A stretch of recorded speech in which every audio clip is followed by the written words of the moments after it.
Everybody, we are back. It is Tape to Launch Favorites Podcast, Favorites Channel, Favorites Everything. We are back. You guys already know what to do. Hit the subscribe button, subscribe.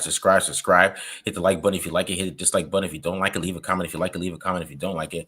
Also follow us on Twitter at the Mark John NFL for me, at Glen Rockney for Glenn, and of course, discount code TDL panasubs.com 35% off. All right, so we are back. It is Friday Night Live, guys. We're back. We're going to have your Raiders odds and bets, and of course, talk about the latest Raiders news that we know about. So, hope you guys did come in here and join us. I see we got some people already coming here. People already leaving comments and stuff like that. It's the favorite show of the week. Thank you, boy George Strait. We appreciate that. But we are back. Glenn, how you feeling, man? Oh man, it's such an interesting time to be a Raider fan. I don't know, like I didn't watch the game live on Friday. I've since rewatched a lot of stuff, and it appears I missed a good game. I was at a San Jose Sharks game. Shout out Macklin Celebrini. He's going to light the NHL on fire. On fire. Just number one overall pick. The Sharks got the number one overall pick. He looks like a baller. But that being said, I've followed it on my phone, and I was like, my dad's like, hey, they were up, and I was like, they're gonna lose by like 2 points. I just knew it, or like 2 or 3 points or something. And that's what happened. But when I get roasted at work for like the Raiders, and they're like, hey man, you guys like battle hella hard, and I'm like, man, we're that much of a wounded bird.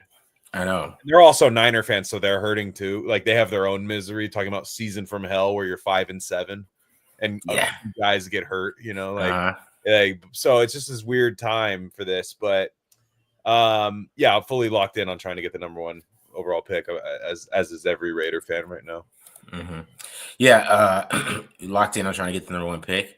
Yeah, I mean, last week they showed a lot of fight, I guess. Especially, on defense. They're still pretty weak in the secondary, but they played pretty well on defense last week. Yeah, offense actually played really well, but somebody talked about here. I missed that wrong one. Carlson missed 3 field goals. And I know a lot of people talk about, they were long field goals. They're like 58, they're 55 yards or whatever. But I don't know. I don't know if you remember the Cowboys game from Thanksgiving in 2021. He made like 3 of those, right? That's the reason they won that game, right? So the Raiders offense probably could have scored more points if Carlson. Even the last field goal, like it was from 58, and you're like, okay, yeah, Carlson can make that. And he like slipped and shanked it. It was crazy. It was crazy to watch him miss all those field goals. It's something I've never really seen from him, miss all those field goals from that far. So it hasn't really been talked about. But yeah, it's a big part of the game last week. But they played pretty well. If they play like that again, and that becomes a more consistent thing, then I don't know about them picking one. So that's gonna be the interesting part of this. Yeah, no, for sure. It just feels like they are always in these type of games and lose, though, even regardless.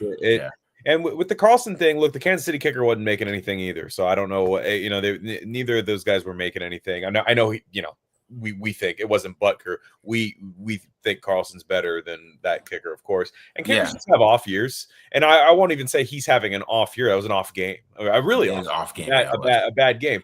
I don't panic about it as much. You look at what Justin Tucker's doing right now. That guys just have their off years. Kicking has become really volatile over the last couple of years. And a lot of kickers are. I've seen in the comments. There's a lot of this is bad field goals this year. My dad. I watch a lot of Rams games because of my dad, Josh Carty. They have a rookie kicker out of Stanford. That guy. Watching him kick is an absolute journey. I'll tell you that much. So. But with the offense, no, I think you're right though. Like they could. I want to see them get into some shootouts with some teams. It's kind of just like, can they be in a shootout? I know. We'll talk about Aiden O'Connell plenty, but there's a lot on this team that I like, and if they're able to get something with Sincere McCormick in the run game, which I think they will, a team like Tampa this week would be interesting. Like that might be a shootout. Because it's gonna be hard for them to stop Tampa through the air. That's gonna be the biggest problem. Because the biggest problem on defense right now is secondary. That is the issue that they have is the secondary. I feel like stopping the run, they're actually pretty decent at this point. it's just a secondary, man. I mean, Richardson is not playing really well. He's a 4th-round corner, but we'll see how he develops. But they really are missing Jacorian Bennett. Nate Hobbs is still out. They're weak in the secondary right now. And I think that's their biggest issue, is that they're just not looking good in the secondary on defense. But we'll see how it looks this week. But it's gonna be interesting because the Bucs are they are really a passing team. Yeah, Bucky Irving and all those guys. I know people are telling me they can run the ball, but they're a passing team. They're first Baker Mayfield throwing it to Mike Evans, throwing the ball all over the field type of offense. So it's gonna be interesting to see how Max Crosby plays. I think Max Crosby has a big game, and even Chase on and Tyree Wilson, all those guys can find a way to keep playing better. Tyree Wilson got his 3rd sack in 4 games, or 4th sack in 5. Did they credit him though? Yeah, he got a sack, man. He got a sack. Okay, because I checked. I checked after the game, and they didn't credit him for anything. Like, he had blanks on the stat sheet, but I saw the play. I thought he had. Really? They didn't give him a sack for that? Really? This was just after the game. It could be a correction or something, and it depends on where you're checking. I think I was checking ESPN or something. I gotta look now, because I was like, I mean, he like landed on him. No, I thought so too. I saw the play. I was like, rewatched. I'm like, that's a sack. But no, he's another guy. A lot of him and Aiden O'Connell, like, fans just hate both of them. Like, if you don't like them, like, they talk about them like they're the worst players in the world. But Tyree Wilson's like, maybe he's not developing at a rate that the guy Jalen Carter, who everybody wanted instead, or Christian Gonzalez. Like, those guys are better players, obviously better players. But I mean, like I said, if he's gonna run into sacks like that, and that guy might have a 6 or 7 sack season year 2, it's not the worst. It's not the worst trajectory to be on. Yeah. Oh yeah. I just looked it up. They didn't give him the sack. That's what I was like. I looked it up. I'm like, that sucks. Like, guy like that. It's like, man, I'd be mad. I mean, he lost yards and he tackled a quarterback on a pass play. That's confusing. Yeah, no, I don't know how that works, but like, but him, no, and I will say Chaseon's been really nice. I remember when we picked him up. I remember telling you, I was like, I said it on one of these streams. I was like, hey, I kind of like the idea of just like somebody's failed athletic 1st rounder coming over, like, especially in a season like this. Like, go see if you can find something.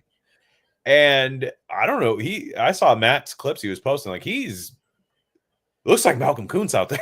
It's really weird. Like, and to be honest, he plays the run pretty damn good too.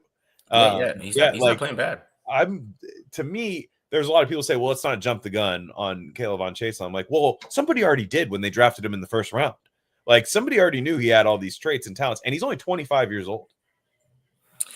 Yeah, that's what I'm saying. So, like, that's a good pickup. And I mean, even when because I think they're going to re-sign Malcolm Kuntz, because I don't know where Malcolm Kuntz is going to get that much love after coming off that injury, right? So I expect them to sign him back, and you bring back Chase on or somebody like that. Or, I mean, if they can't bring back Chase on, they probably have to go find it somewhere else. But you bring back Chase on, I mean, that kind of keeps the rotation fresh, gives you more guys you can move around. So I mean, him coming on is a big deal. I think that's a nice pickup by the Raiders, just because the free agency hasn't been that exciting. I know a lot of people like to point that out for Tom Telesco, but getting Chase on was a good pickup. That was pretty smart. It is, and exactly, and it looks like a guy who he was drafted out of LSU as this athletic freak kind of guy who was a raw talent. So of course Trent Baalke all over him in Jacksonville, and their player development over there doesn't seem to have been very good, and they've also kind of reached on some project players and not given them enough time. And to me, the Raiders don't have that investment tied to him the way that Jacksonville did. They need it. That's why I was worried about Tyree Wilson going somewhere else. As somebody who like doesn't care about Tyree Wilson would pick him up and he would play pretty well. You got to be patient with these guys. And right now, the Raiders shouldn't be in any rush to have these guys just be at their ceiling or anything, especially with Chase on, in the offseason. I wonder, because I believe they would have to re-sign him in the offseason. Yeah, I believe so. Uh-huh. I wonder what a deal looks like for him, because I think you could get him on a 2-year deal, like 7-8 a year. I would do it, because again, that's a guy with the traits, the talent, and he's starting to really put it together. Yeah, I agree. You just got to kind of see what he wants. I'm trying to make sure. I'm trying to get these this contract up. But yeah, if he is up for contract, you just definitely want to kind of see what exactly he would want. I don't know how much it would actually be, but yeah, he is an unrestricted free agent next year. So yeah, well, because he got cut by Jacksonville, so it's like how Daniel Jones is right now. Like you're getting him for the rest of the year, and we'll see what the coaching staff looks like next year, because I think you're gonna need to put him in the right position. But he's just got his hand in the ground rushing the passer. Like, he's not doing anything that seems super scheme dependent. No. He looks like he has figured a few things out and is playing really physical. And I expected, it's classic Al Davis football to me, and that's why I really like it. It's kind of like what they did with Nelson Aguilar a few years ago. Nelson Aguilar had his best year with the Raiders. Yeah. And he was a failed first-round pick in a place like Philly that needed it. They were making memes out of him and stuff. And I kind of like doing that a lot. And I would, like I said, I would sign Kuntz and him, get that position locked down. Yeah. And then you have Tyree and Max. I like Tyree playing inside a lot on third down. Like, you have a really fun rotation you can do with Wilkins coming back. Yeah, exactly. All right. So some of the things we talk about, because it kind of. Oh, my bad. UNLV just hit a 100-yard touchdown run, I think. Yeah. Oh no, I stopped him short. Damn it. Yeah. But anyway, well, he's slow. He got caught here. You can't get caught like that. Oh yeah. That's hella weak, dude. That's some slowness. Yeah. All right, so we're talking about Sherman's comments. Aiden O'Connell's big game, because that has people on fire on Twitter. So I want to have this conversation. People are scared. That's what I was saying on my breakdown. People are terrified. Raiders projected at 5. I want to talk about that a little bit, and then the usual Bucks preview, Raiders odds and bets, and for Week 14 odds, college football Week 14 odds. Usual guys. So I'm really in shock this guy got caught. It's kind of embarrassing. If they don't score here,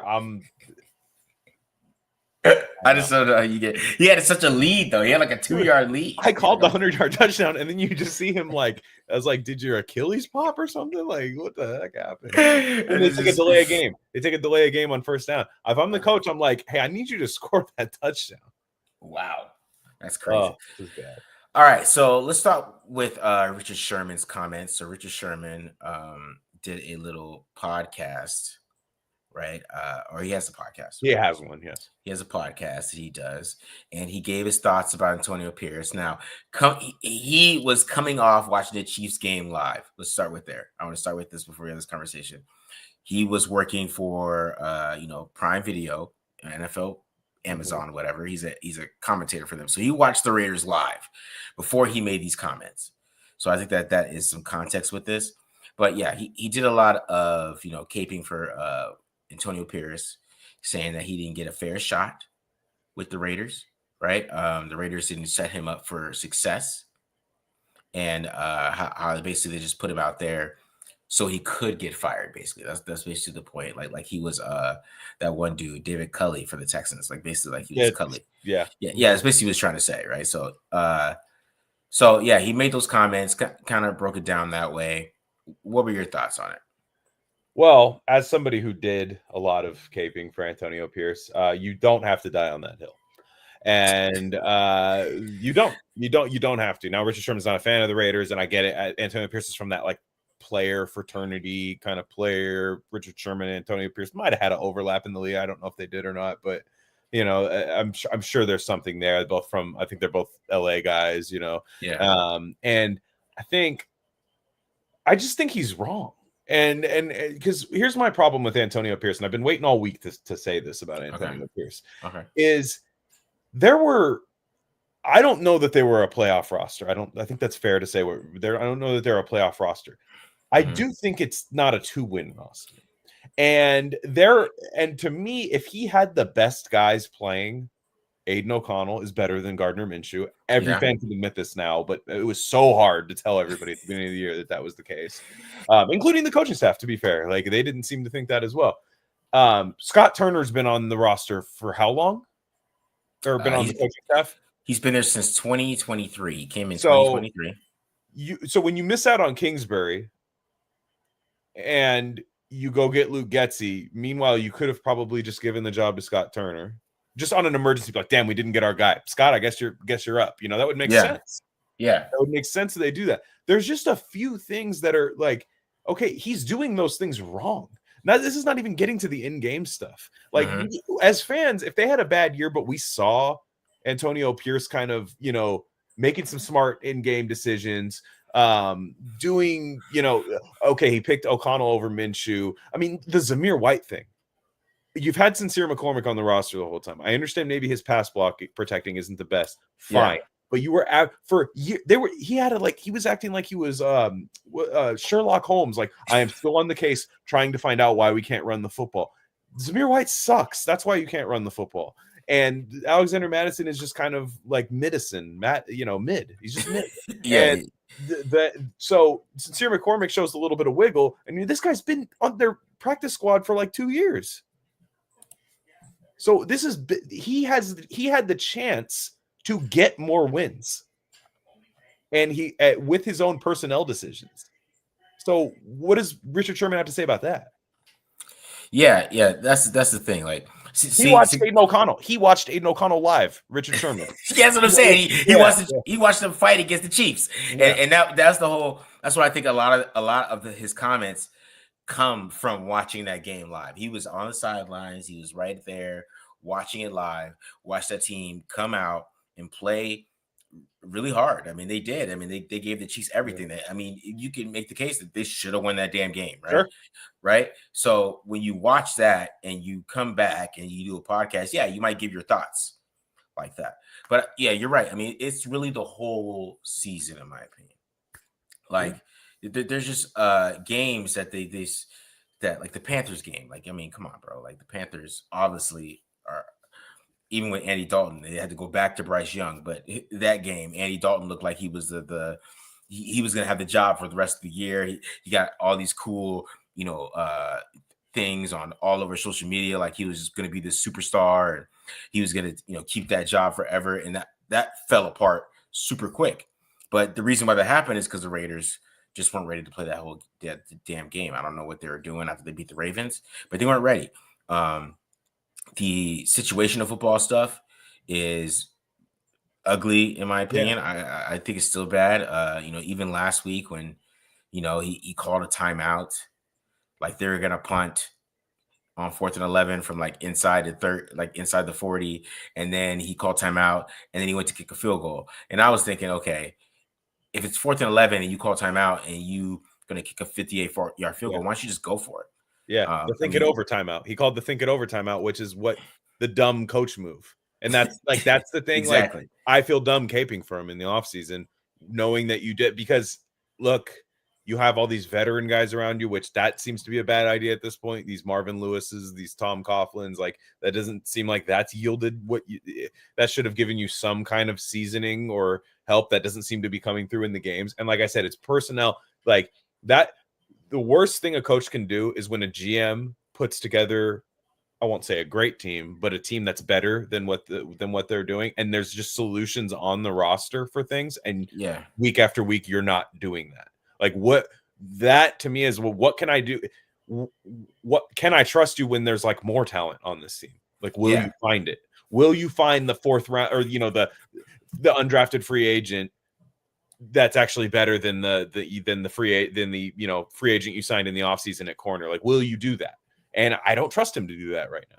Yeah. So as he said, reports were that Carson convinced him that he could make that 58-yard field goal, and that's why he called him out and changed his mind. But even then, still, even punting there, they're about to punt. Yeah, that was my thing. Is like, go for it, bro. Like, there's like 3 minutes left. Yeah, it's 4th and 11. I mean, Aiden's playing pretty damn well that whole second half. You never know. He might have converted that first down. You know what I'm saying? We have Brock Bowers. Have you heard? Yeah. Exactly. Like, Aiden was playing really well. Like, you got to go for it at that point. You got to have some game feel. Mm-hmm. And that's my thing. And, when he's called timeouts with 5 minutes left. And that's what I asked. I want to ask Richard Sherman if Pete Carroll's ever did that. Has he ever called timeouts with 5 minutes and 30 seconds left? And the other team has the ball. Has he ever done that? Yeah. If he had that part on lock, just like that simple part on lock, I'd be like, all right, let's relax, guys. Like, no problem. It's a bad season from hell. We don't have a quarterback, or again, they've been playing the wrong quarterback. They signed the quarterback, like that's on Telesco, but like signing Minshew like day one of free agency and then just realize, having O'Connell on the rock, just O'Connell's the guy who got you the job, not got you the job, but was a part of the team that had a little run last year. Then they got the job. Then you realize I got to upgrade the position. The upgrade is Gardner Minshew. It's like, this is insane.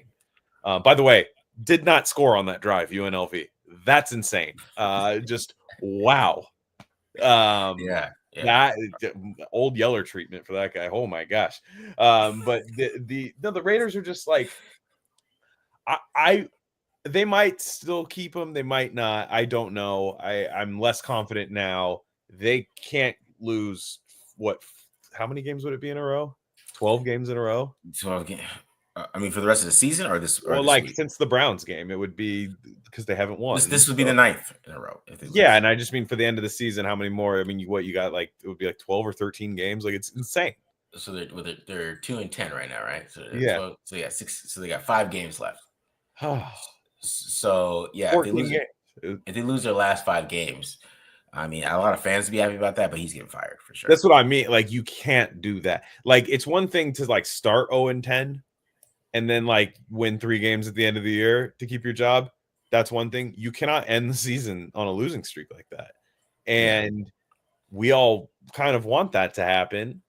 And that's an odd place for Antonio Pierce to be in because like half the fan base, except for maybe the people paying to go to the game, like probably just want this thing fast forwarded like the click remote from, the Adam Sandler movie. You just like want to get past this season. Yeah. I'm crying just as much as when I watched that movie. Jeez.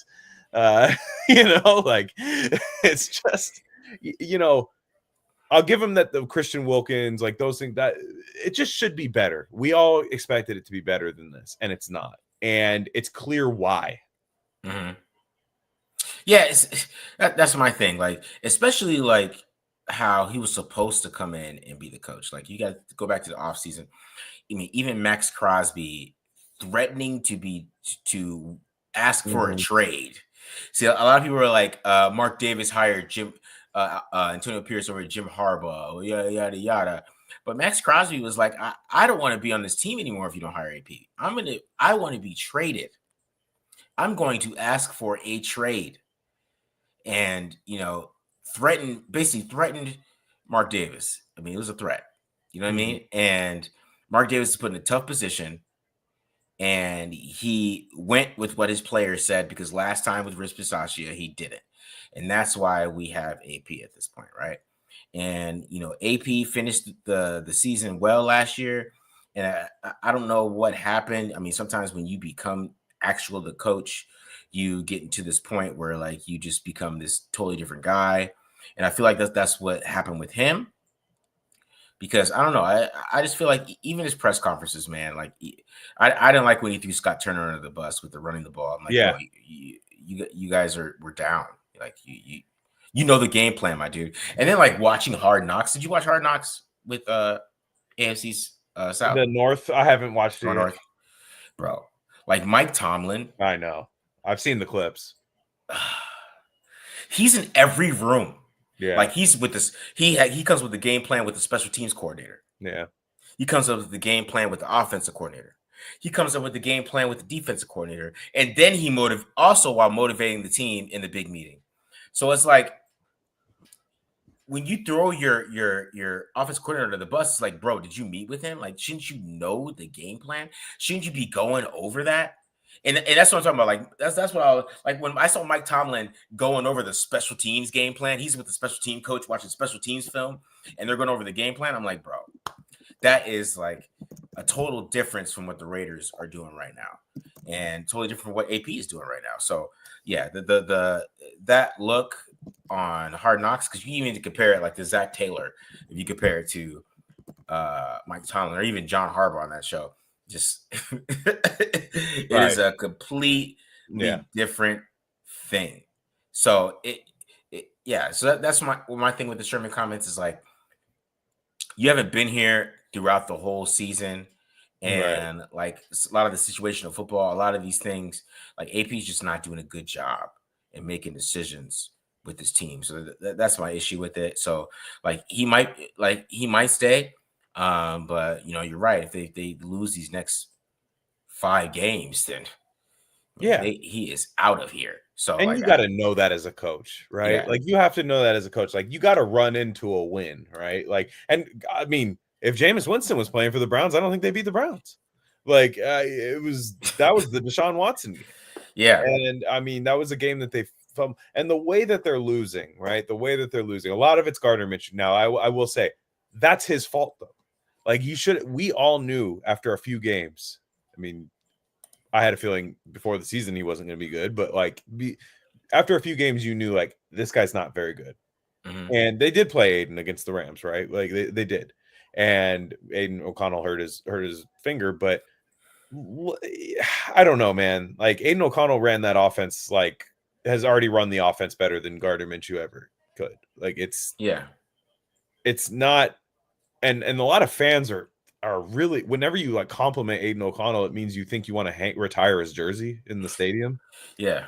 I'm like, no, I think he's a valuable asset on the team, in the quarterback room. Obviously, we need to upgrade. Yeah. Everybody knows this. Raider fans are trying to pick fights on the internet because there's nothing to debate about anymore, by the way. Have you noticed that? There's literally nothing to debate about the Raiders this year. So fans are like making up things to be mad about. Like fans, there's so many people that think Aiden O'Connell's like the guy. No one thinks Aiden O'Connell's the guy. I think he's a guy, and I think he should be. I think he'd be a good bridge next year. Yeah, I think so too. If they go in a similar offensive route that they're going. But again, AP, like, what didn't you? You were okay. They haven't scored a lot of points this year. They scored 63 in a game last year with Aiden O'Connell at quarterback, and you didn't even think once during preseason, like, maybe I should just. Both quarterbacks suck in camp right now. I should go with the guy who, at least last year, I had some success with. I can't get past that. Me either, man. Me either. All right. Let's get some of these questions, man. Let's see what questions we got here. So, will Aiden ruin the tank from Donald Trump? Thank you, Donald. That's crazy. He has all that time to watch this. I know, man. Hey, that is crazy. Hey, I mean, he, Max Crosby, and stuff like that. Gardner Minshew. I mean, like, maybe has a little bit of a, interest in that, but no, it's bothering me. It's bothering me big time, and everybody knows that we need to upgrade over Aiden O'Connell. But we're going to talk about the draft in here a little bit, and I still think Aiden O'Connell is a very valuable piece in even with your next quarterback. Yeah, exactly. I think you keep him as a bridge, because what if they draft a quarterback and he sucks, or he's just not ready, or it allows you to draft a project. Yeah, like people don't like that word. It's scary, a project, but like that's how it used to be back in the day. Is you drafted a guy who, like, wow, maybe I don't throw him to the Wolves week 1. Maybe I don't do that, because Bryce Young, what you're watching with Bryce Young right now, everybody should be taking notes. Every organization should be like, especially when you might be drafting number 1 overall. That's different than first round. Number 1 overall is everybody's like, this guy better have a cape on him and come in the minute he plays, whenever that is, he better come in and be good. And a guy like O'Connell is like, can spread the ball around a little bit. And, I don't know how many games he's going to win for you, but he can run your offense until that guy's ready. And you can take what the Patriots did with Drake May, I think, was really smart. And I think the Raiders have the opportunity to have Aiden O'Connell be your Jacoby Brissett, take some lumps. I hate saying this about him, take some lumps early. And then, by hopefully week 7, 8, you're phasing in the next guy. Yeah. Very true. All right. Marcus, what coach or OC pair do you trust to develop, Sanders or Ward? For Sanders, I would want a West Coast guy. For Ward, I would want like a Todd Monken or like Bruce Arians, Tom Brady, bringing back Bruce Arians, and then drafting Cam Ward. That would be crazy. Yeah, man. And just throw it deep all the time. Ooh, Trey Tucker. Come on. Mm-hmm. I actually kind of like that. You say that. Man, what if they did hire Bruce Arians if Bruce Arians came back? I don't think he would take a head coaching job, but it'd be interesting if he was like on the offensive staff, though. I could see that. Yeah, Just like not on the like offensive consultant kind of thing. Like, yeah. Like I mean, North Turner's doing a pretty good job. That's what I mean. Like being North, just being up in the booth with everybody. His ass to be calling plays and stuff. Like yeah, I love Bruce. You and I love Bruce, so it would just be I would be pumped to see Bruce. I know, me too, man. I don't know. It's funny. Like, Tom and Bruce, Tom Brady's.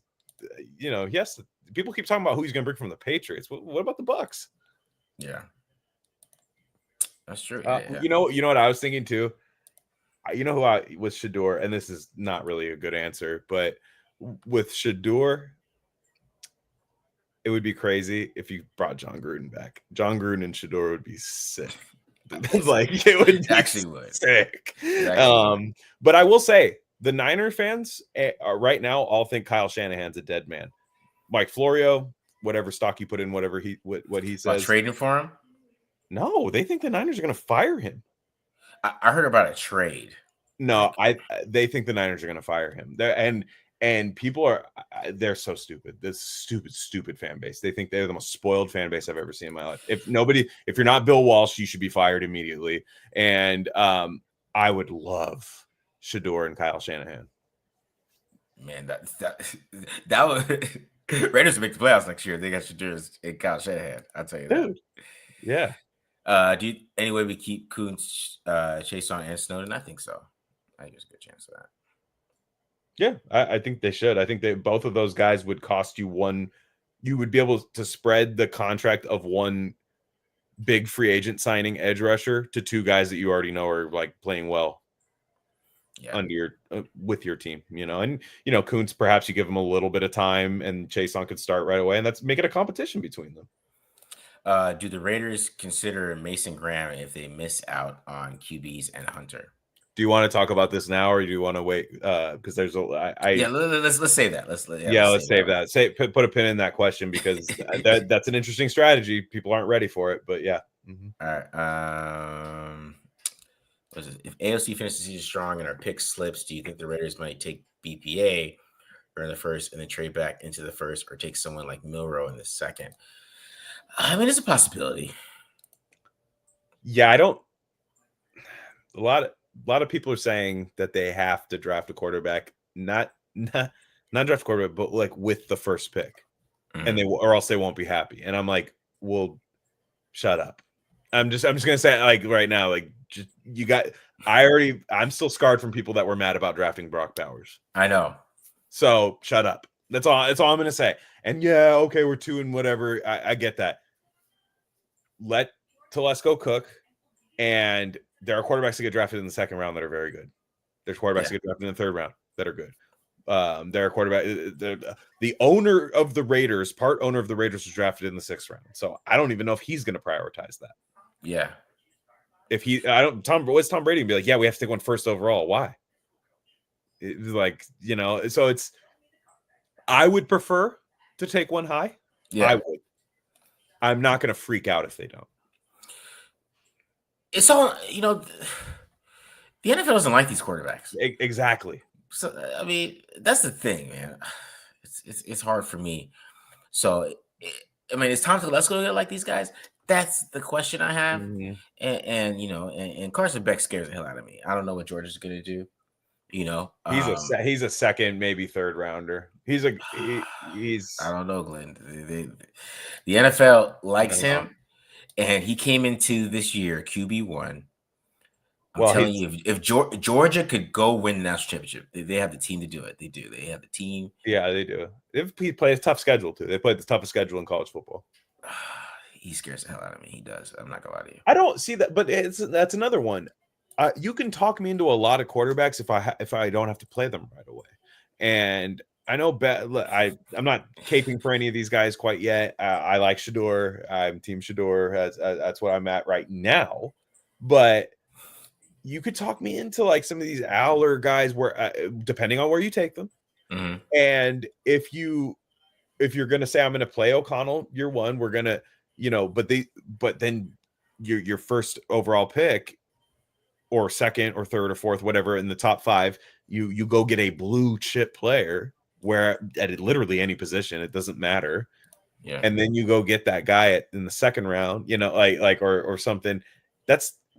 It's not a bad idea. Like it's not like this like losing formula. I don't understand that. I mean, like there's just it just doesn't. Or you go the Ravens route, what the Ravens did, where they take Lamar Jackson, where they traded back into the first round to get Lamar Jackson after picking somebody in the first round. Yeah. I agree with you there. I do. Would you consider offering the Browns a 2 for Stefanski? No, I'm not trading for a head coach. No. All right, so let's talk about AOC, his game, because I mean I see a lot of questions. Like, would you pick Travis Hunter 1, and then build around AOC, or enough over AOC just to justify Travis Hunter's available, and just the questions about AOC altogether. So AOC had a good game last week. It's freaked a lot of people out. People are mad. I was dying. There's some guy on Twitter who was just like, who dug for film of like his bad plays to prove he's not a starting quarterback, which I thought was hilarious, which to me tells me that he is terrified. Yeah. They're scared. Now, AFC played pretty well. I mean, but I mean, his warts still popped up a little bit in that Chiefs game, and a couple times where maybe if he was more of a higher level starting quarterback, maybe they just win that game altogether just based on his play. So if AOC does finish this year well, let's play hypothetical here because we do a lot of hypotheticals on the show anyways. So hypothetical, he gets better and they finish the season with like 2 wins right here, right? 2 out of 5. Or even they finish 3 out of 2 out of the 5. Mm-hmm. What happens? What are your thoughts?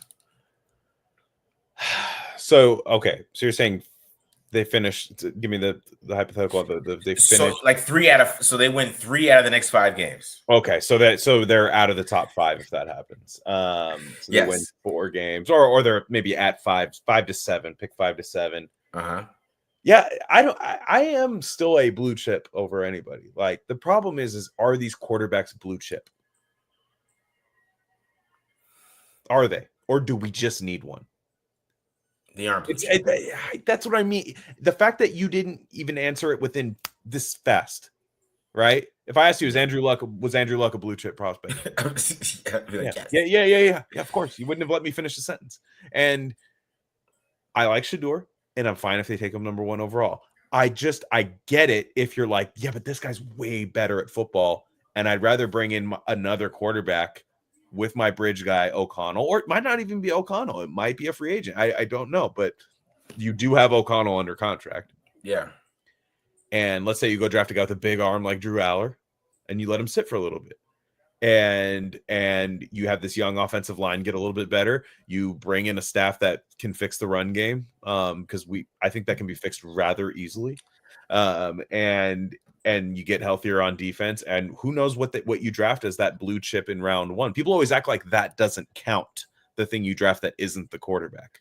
Yeah. People talked about Brock Bowers as though he didn't count. You drafted nothing. Like it was like, oh, that guy's good, but it doesn't count.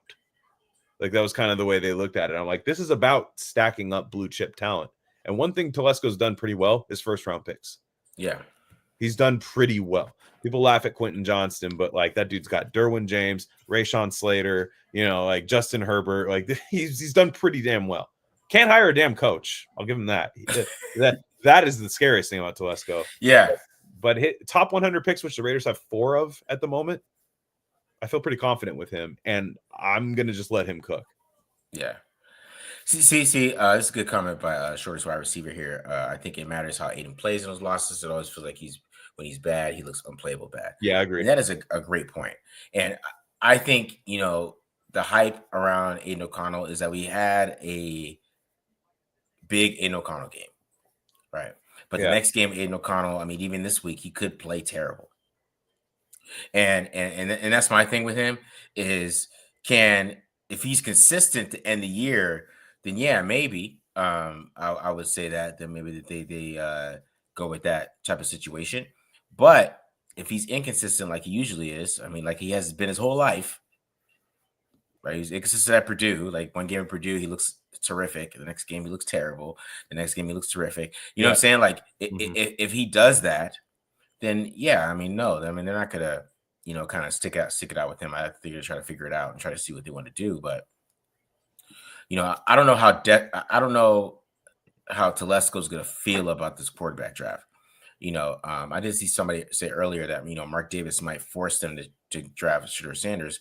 That might happen. I don't know, but Tom Telesco seems very arrogant. He's not. I don't think he'll listen to Mark Davis, to be honest. And he shouldn't. But to be honest, he shouldn't. I still think Brady's going to be huge in the quarterback thing. I think he's going to be huge. There's just no way Brady's going to sit back and just let the Raiders pick a quarterback with no input. Yeah, I don't think I think we're underestimating his presence here. And I'm not saying it's good or bad. I just mean I think he's gonna, but I don't know that he's gonna prioritize number one overall at quarterback. Yeah, and the thing is with trusting Tom Brady, I feel like it's like trusting Kurt Warner with the quarterback. It's like, when I hear Kurt Warner talk about quarterback play, and sometimes it's like Kurt, like everybody can't anticipate like you. Yep. So you have to and that's what scares me about Tom Brady picking a quarterback. Agreed. You know what I mean? Like, not everybody's you, Tom. And that's the thing. So when we talk about like these superstar, Tom Brady's gonna be able to pick the perfect quarterback. Like, I don't know. It's a little scary. You know what I mean? John Elway couldn't do it. No. You hope it's more like Ozzie Newsome, John Lynch, although John Lynch picked it. John Lynch, when you look back at his draft picks, I don't know. Yeah, no, that's true. Ozzie Newsome, you hope, Ted Williams, one of the greatest hitters of all time, coached the Rangers, and go ahead and look up the record when he coached them. Like there's a reason like nobody's hiring Barry Bonds as their hitting coach. I think they did once and it just didn't work.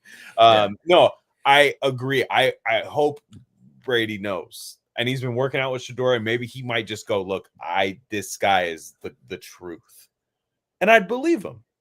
There's enough to see from Shedeur where I'm like, no, he is really smart and he is really determined and all that. But where does the NFL see Shedeur Sanders? Like, what have you heard from NFL teams saying that he's going to be number one, that teams are losing on purpose to get him?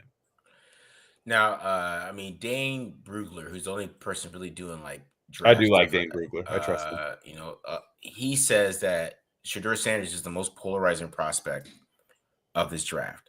So there's teams that feel like he's an adequate starter, and there's some teams that are really high on him. Okay. So it's like up and down. I don't know where. That's what I'm saying. You don't know where the Raiders are on him. Consensus. Yeah. It's not a consensus. He is like basically. He's you know what I mean? Like the teams are feel a way about him. So we'll see how that goes. But the NFL loves Carson Beck, and that's my thing. So if he has a big playoffs, this is gonna mess up everybody's dreams. So I don't know. I'm scared of Carson Beck. I am. I'm scared. Maybe. Nah, he's 6'5", man. Yeah, and to me, it's Aller. I think Aller's going to be the combine guy. I think Aller's going to come out and throw bombs at the combine. I don't think he's. I hate watching Penn State play football. I think it's just like Aller's film is like weird because they don't throw. I don't know. Like he's going to come out. I guarantee he's going to come out and work out and look crazy good, and I think Telesco is going to be like Justin Herbert when he sees him, and like I said, you can talk me into a lot of guys if you have a plan, and I don't think they would draft him thinking that he's going to start round one. I guess what I'm saying is like, would you take? I'm really becoming a Travis Hunter guy. Like, obviously that's not really a bold take. Everybody's a Travis Hunter guy. He's awesome. But I'm kind of like, damn, I kind of like really want that guy on the Raiders. Yeah, they need a corner too. A corner, and then like maybe some red zone, maybe some red zone offense, maybe some punt, kick return kind of thing. Like you really could do some crazy stuff with Travis Hunter. The way the rules are in the game now, the return game is wide open. I don't know if you've noticed it. Like teams in the last 5 weeks have figured out the return game. There's been some insane returns in the NFL. Mm-hmm. And to me, like somebody like that while playing corner, and then you maybe trade back into the first or in the second round, take your quarterback. Like Hunter would be the one no fan could be like actually mad about, you know, like if the team Will Campbell and Mason Graham would be the ones that everyone would be like, no, and they're studs. But like the Mason Graham's a beast, a monster. Like, how would you say it? And we, everybody would be like, oh, you're not. What do you mean he's not rookie of the year? It's like you hated the draft pick, like just it would be one of those things. And I'm rambling, I know, but I just mean like Shedeur Sanders and Cam Ward. Like, is anybody really like losing games hoping that they get them outside of fan bases? As fan bases, we just tend to see the top quarterback or the top two quarterbacks, which they're not guaranteed to be the top two quarterbacks. The offseason is like mother effer, dude. Like the offseason hype machines and film people and combines and stuff. This could all change. Yeah, it could. Travis Hunter is very interesting because I think he's an NFL corner. I don't know how much of awesome. I mean, I think you can play him at wide receiver and mix it in, but I just don't think he's a natural wide receiver. I didn't even watch it on film. I think he's just an incredible athlete. So he's just an insane athlete. That's why I say return game.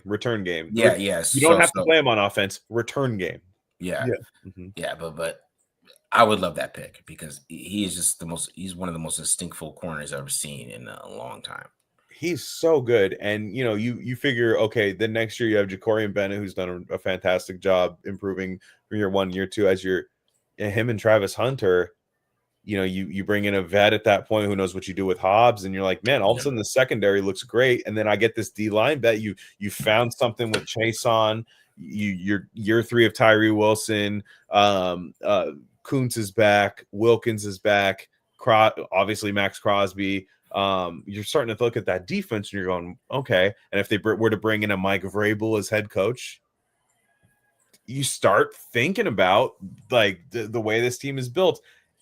I'm not quarterback top 5, like absolutist. It's just not that class. Yeah. I agree. I actually agree with that. All right. So next topic before we get to the game here. The Raiders on ESPN were projected to have the 5th pick. You're right, Glenn. So that kind of ties into this whole conversation, right? The Raiders are picking at 5 based on the FPI projections of ESPN. So if they're at 5, right, they're not getting Travis Hunter at 5. I'm telling you that. If they're at 5, they're not getting Travis Hunter. No. Right. Now, in front of them was the Patriots are 1. Okay. Mm-hmm. Then it was the Giants at 2. Then it was the Jags, the Panthers, and then the Raiders. Okay. So what are your thoughts on just that order itself? If the Raiders end up at 5. So if the Raiders are at 5, so what's going to happen in front of the Raiders? Now, the way, again, this all goes into how these teams view the quarterback position. There's Hunter's going to be in there. I think Mason Graham's going to be in there. I think those guys are the top 5 picks to me. And then perhaps Banks, the Texas offensive lineman, and Will Campbell, the LSU tackle. And I think those are the to me that right now would look like the top 4 kind of picks. Perhaps Abdul Carter out of Penn State, though I don't know that the Raiders are going to be in on him. You never know though. They drafted Brock Bowers this year, which that kind of throws everything off. And that's the thing I liked about Brock Bowers' pick was like, oh, they'll draft anybody that's really good, no matter what their roster situation is. But I think what they'll do is they will be tempted. Let's say that the league values these quarterbacks really high, and Shedeur and Cam Ward are the top 2 quarterbacks, and there's a huge drop off behind them. The Raiders then become a trade up candidate, and I think a team like Jacksonville and I think a team like Carolina should absolutely be having their phone lines open for that, because both of those teams need a lot of things throughout their roster, particularly Jacksonville. Yeah, both those teams have quarterbacks that are at least intriguing. Carolina's got a coach that I think is doing a good job over there, and I think he's kind of figuring out Bryce Young a little bit. And I don't want to trade the farm for Shedeur Sanders or Cam Ward, but I'd understand if they did. To me, I just say screw it. Let's go get let's go get Mason Graham or Travis Hunter, and then with our second round pick plus the Devontae Adams pick that you got back, that becomes a trade piece if you want to get back into the first round. Yeah, I kind of would rather go that way if they're not 1 or 2. I agree with that. I'm just looking at Brugler's top 50 because I kind of trust him a little bit. I like Dan Brugler a lot. Yeah. He has Jalen Moreau over Shedeur Sanders.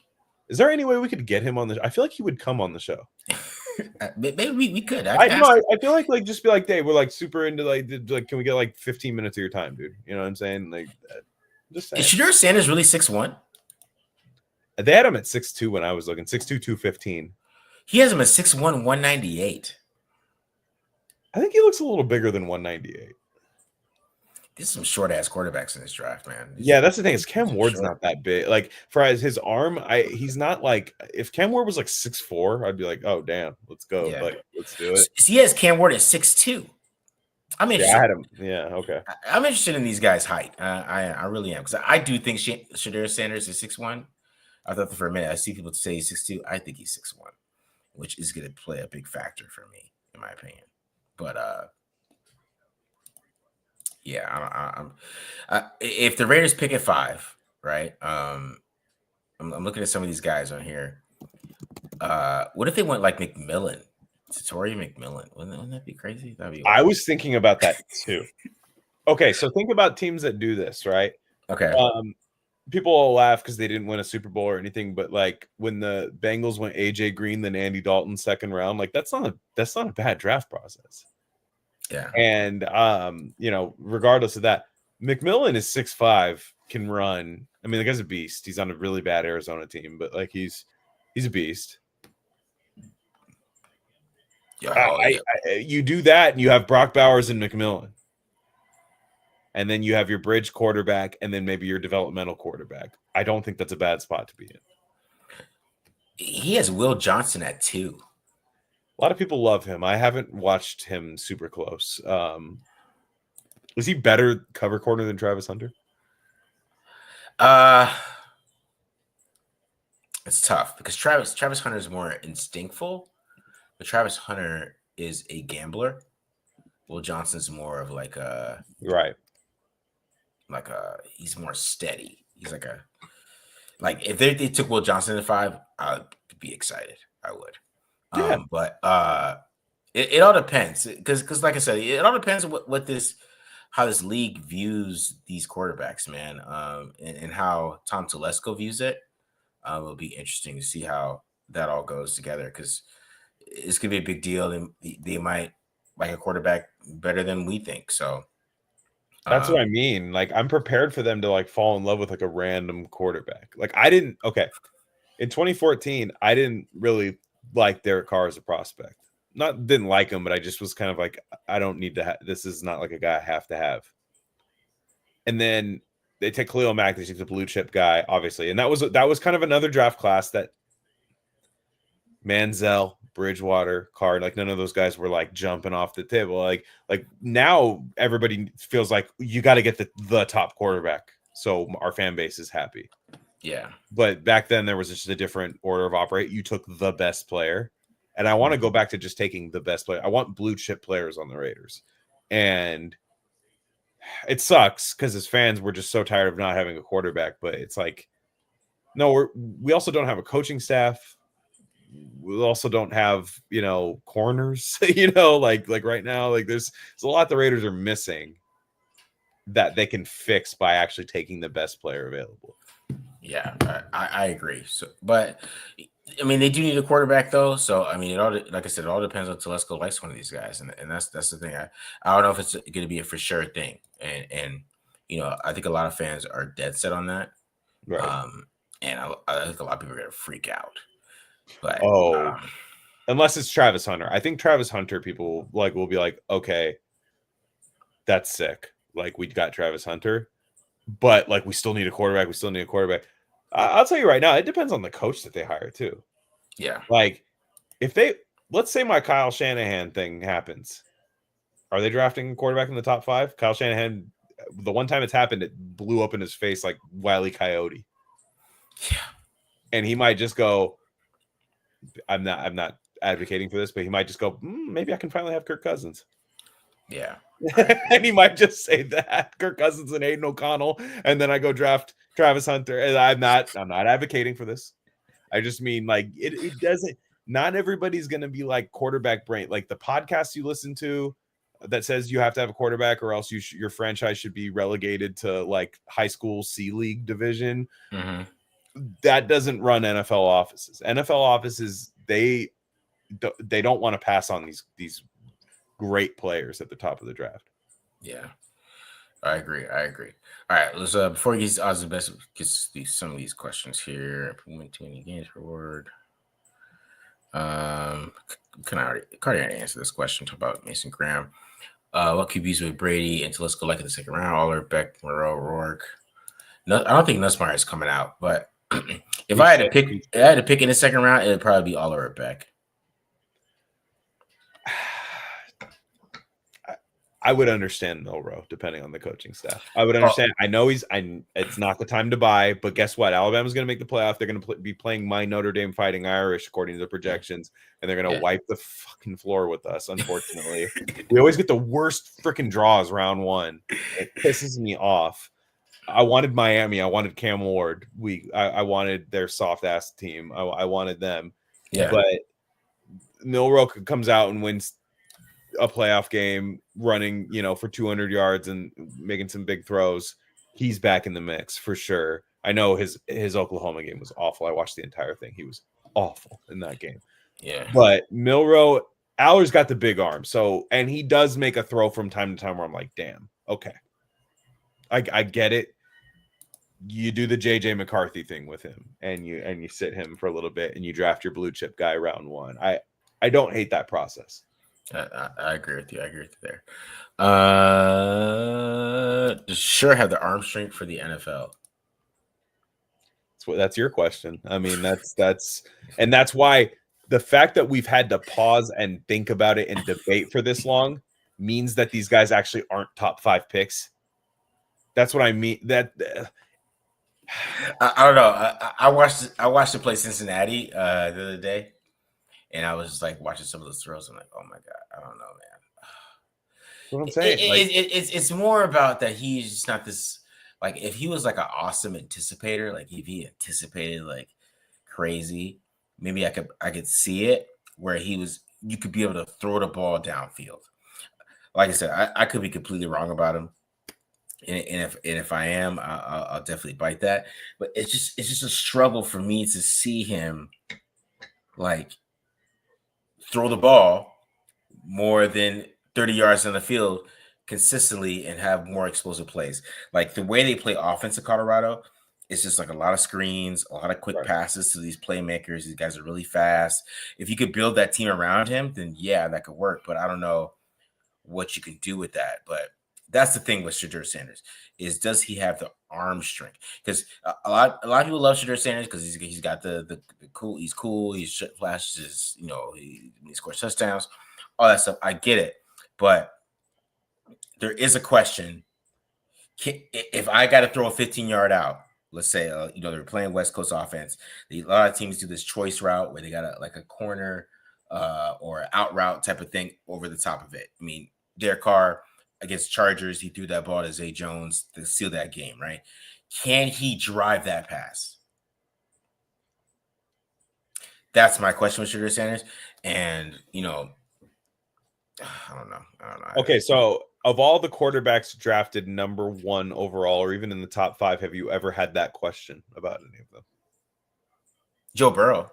Yeah, so that's fair. That would to me would be his comp of like the ceiling, like this guy is Joe Burrow. And I think he's got the attitude that like Joe Burrow has too. Kind of that like Eminem kind of attitude, a little bit like kind of just like determined, kind of not asshole, but I just mean like you got to be a little bit of an asshole to like kind of do it. So the thing is though, when you talk about, I think this positional value thing is like really screws with a lot of fans' heads. And again, I won't hate if they draft even Shedeur or Ward high. Like I'd be hyped. I'd be ready to go. Let's go. Yeah. But I would totally understand if they took Travis Hunter, Mason Graham, Will Campbell, and they just decided and who knows how they value these. What if Shedeur Sanders is there at 18 overall and you trade back up? Like, I would feel a lot more comfortable about it if they did that. If they drafted a blue chip player, top 5, traded back up with the Adams pick and maybe something in the future or something, and traded back into the first round and got that, I would feel a little bit better. I agree with you. On that. Let me think before we get into these odds and bets. So I feel like we've been answering all these questions anyway. I think we covered it pretty well. Let's answer this one. Then we'll move on. What do you guys think about the rumor of Deion Sanders being the Raiders head coach? Hell no. Only the Raiders would ever have that rumor, because we would do some dumb, like that. Stay in college. I don't think so. But no, I'm sorry. I have to hope this Brady thing brings a little bit of competence in terms of like kind of theatrical Davis type stuff. Mm-hmm. I would hope that Brady is like brings in, I hope Brady has this Rolodex of guys that want to work for him. I just hope. I don't know if this is true or not. And I hope that's not something they have to do. Let somebody else make that mistake. And honestly, Deion Sanders, like, he probably should take a Florida State job. I think that's going to open up soon, right, at some point. They have Jay Norvell. If Jay Norvell sucks next year, Deion Sanders is going to be the coach of Florida State, in my opinion. All right. I agree with you on that, bro, for sure. All right, let's get into these odds and bets and see what we got here. So Raiders are playing the Bucs this week.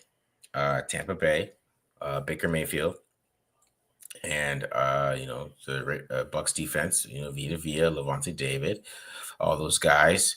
What are your thoughts on this game before we get into these odds and bets here? Well, something that maybe isn't getting talked about enough is this might be the biggest Jackson Powers Johnson test game, because Vita Vea is a monster. Vita Vea of Milpitas High School, shout out, South Bay area guy. Mm-hmm. They said he used to be able to take dead tree stumps out of the ground at parties, at high school parties and stuff. I mean, I believe it. The guy's huge. Like, he just monster, scary. If Jackson Powers Johnson gets his butt whooped this week, let's not panic. And the Bucs can make some nice plays on defense, but there are opportunities to be had against them. Yeah. And their secondary specifically is like really not good. Even like guys like Winfield, I feel like, are having down years. And but on offense, they are a little bit scary. Bucky Irving in the flat, the way the Raiders miss tackles, that guy is a freak. He is he is so good at making people miss. And Baker Mayfield still a little scarred from that Rams thing. They did beat Baker Mayfield in his first career start in overtime, that one crazy game in 2018. But yeah, I am scarred from the Thursday Night Football Amazon Prime meltdown that the Raiders had at SoFi Stadium. I'm very nervous about that. But I expect a shootout in this game. Yeah, I expect the Raiders to be able to move the ball on them, even with Vita Vea. I was watching some film before they started. Teams are able to run the ball on them, even with him out there. So they're just not very good on defense. You can kind of tell. They're well coached on defense. They blitz a lot too. So Raiders have to be ready for all those blitzes that they do. Todd Bowles loves to blitz. He's going to send a bunch of guys. He's going to send tons of blitzes at Aiden O'Connell, because Aiden O'Connell can't move. So he's going to send all types of things to try to, get him, out of position or where he can't read things. But he did a good job last week against Kansas City. So I think he still has a good shot to kind of, have a good week, in my opinion. But the Bucs are an NFC team. So it's hard for me with how shitty the AFC is to be like, the Raiders can, go out and win this game. I don't know how that division or that conference type of thing is going to work, but that's going to tell me a lot about this Raiders game is how they perform against this team. So we'll see. I mean, it should be like a winnable game when you think about it, but I don't know. This Raiders team is they're really hurting the secondary, and Baker Mayfield is having a pretty good season. He's not playing bad right now. So yeah, and just how little of plays that the Raiders make on defense. Like if they were taking the ball away at a decent rate, I'd be like, wow, this is a really because they will put the Bucks put the ball in harm's way a lot. Bucky Irving is good, fumbles. Rashad White fumbles. Baker Mayfield throws picks. Yeah, but the Raiders don't do any of that. Like that's the problem. And that's getting back to my Travis Hunter thing. Like that's a guy I want because the Raiders need to start taking the damn ball away. Yeah. That is just the thing they just don't do. And whenever they have their biggest years, they're taking the ball away, like 2016. You know, and just they don't do that. And the Bucks, I feel like they will do a good job of getting the Bucks to 3rd and 7. They'll do that. I think they'll do that fine. And then they'll just have these crippling 14-yard gains on 3rd and 7. And that's what it's been like watching them all year. It's what it's been like watching them my whole life, honestly. It's just like these, and that's just the type of team that does it. Is the Baker Mayfield Buccaneers. I agree. And they're terrible at home, as people are saying. They suck in that stadium. I wasn't that way when they first got there. Like I feel like Gruden won decently in that stadium. But I miss him. I'm not gonna lie, I miss him. I brought him up a couple times. He's on Barstool and I love him, but God, I miss him. I don't miss the bad picks. Yeah. But I miss the offense being pretty good. Yeah, I do. I agree with that 100%. Just I can disagree with you on that because I haven't seen a good offensive coordinator since him. So, yeah, whatever. I know. No, just it is what it is. Though it is what it is. Damn. He's going to be at the game too. I think he's gonna be at the game. He said. Yeah. I just but not it's not gonna happen. I get it. It's just whatever. That just to me, I'm like watching them, and it's just this feels like a team they should compete with, and I think they will. They'll compete with them. I think they'll have some big plays on Tampa, but just we'll be reminded of all of their shortcomings in this game. Yeah, I can see that, especially they're on the road in this early game. That's the thing too. So, all right, let's get to these over-unders. Man. So let's start with Aiden O'Connell. Vegas likes Aiden O'Connell this week. Yeah. They really like Aiden O'Connell. 234 passing yards over under, 1.5 touchdowns over under, 35.5 passing attempts, 23.5 completions. What are your thoughts, Glenn? Over on all of them. Okay. I think he gets around 275 this game, yards around there. I think he's probably at 2 touchdowns. I think he's going to throw an interception for sure. Okay. The pass attack, I just think they're going to be down in this game. They're going to need to throw the ball. I think they're going to try early to get Sincere McCormick going because he seems like he'll be the lead back in this game, and he should be the lead back for the rest of the year. So, but yeah, I like over on all of them. I just think the game script's going to yield these results. Okay. I'm going to go over on the passing yards, but not by too much. I think it would be like 250 or something. But I'm going to go under on the passing attempts. I think they're going to be like around 32, something like that. I think they're going to try to run the ball as much as they can in this game and kind of get the play action going. I just think maybe if the Bucks score faster on them, then maybe they have to pass more. But I think the Raiders are going to try to play some controlled football because they're on the road and they're going to try to do those type of things. I'm going to take the under on the passing touchdowns too. I'm going to take the under on the passing touchdowns. I don't know how many passing touchdowns to get. I think they might get some rushing touchdowns this week to mix that in. So, yeah, but I'm going to go over the yards. I'm going to go under on the pass attempts and under on the passing touchdowns. But I'm going to go over on the completions, though. I think he's going to have an efficient day. I think he's going to be efficient. Be an efficient quarterback here for the Raiders. But I was just like, wow. I was like, Vegas is really – I don't know. We did this whole show last year. I don't think he ever hit 234 yards. No. They like him. You do that against Kansas City on prime time. Perhaps it's inflated, but no, I think he's going to throw. I think they're going to be throwing the ball a lot. I think, I think think they're pretty hyped on Bowers right now, so we'll see what his numbers are. Okay. All right. So Sincere McCormick.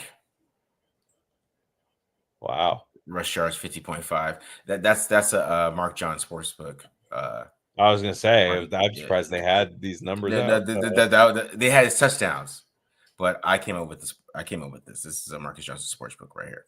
So 50.5, but the anytime touchdown was plus 175. Do you think he hits any of these? I think you could see anytime touchdown because I picked him up in 2 fantasy leagues. I had to, man. I lost out on Garendo. I think that's been a thing for a lot of fantasy football owners. But yeah, I think he goes over on the rush yards. I think they're going to score points in this game, so I think he goes over on the rush yards. I mean, he looks really good. He looks like he can run the ball. I think everybody's been asking about him the last couple of years. Like, hey, this guy that pops off the screen in preseason, with his style, where's he at? And now we're seeing him finally. So I could see it. Yeah, I think 50 is a good number. So you figure if he gets 64 yards and a touchdown, I can sign up for that. He got 64 yards last week. Yeah, right. Mm-hmm. Right. This one's tough because Madison's coming back, right? Maybe he's questionable. How much do they play Madison? I think McCormick has looked, not maybe I can't say this the best, but he's looked pretty damn good. Like that against that tough Kansas City defense, he's looked pretty damn good. And I think AP's really been more mad than anything that they can't run the ball this year. Mm-hmm. I think McCormick's going to get the majority of the carries. Okay. Yeah, because that's my fear is just more Madison. Because if he gets the majority of carries, I think he gets more than 50. Because I think he's playing really well. He's a pretty damn good running back. I've really been impressed with him on film. He's pretty damn good. Now he's just like a natural running the damn football. So that's what I really like about him. He's just a lot of things that you see him do, like Madison and Zamir White would never do in their life. Yeah, and that's why I like him a lot. And maybe he can't catch the greatest or whatever. Maybe he can't block the greatest, whatever. But I think that he's going to get that ball a lot. I'm not going to go with the anytime touchdown, though, because I think they're going to get the ball to Madison or Abdullah down there. That's just going to be my thing. I think for some reason they don't give him the ball on the goal line. They haven't done it yet. Maybe they should start. Maybe they start this week. Maybe they take that chance.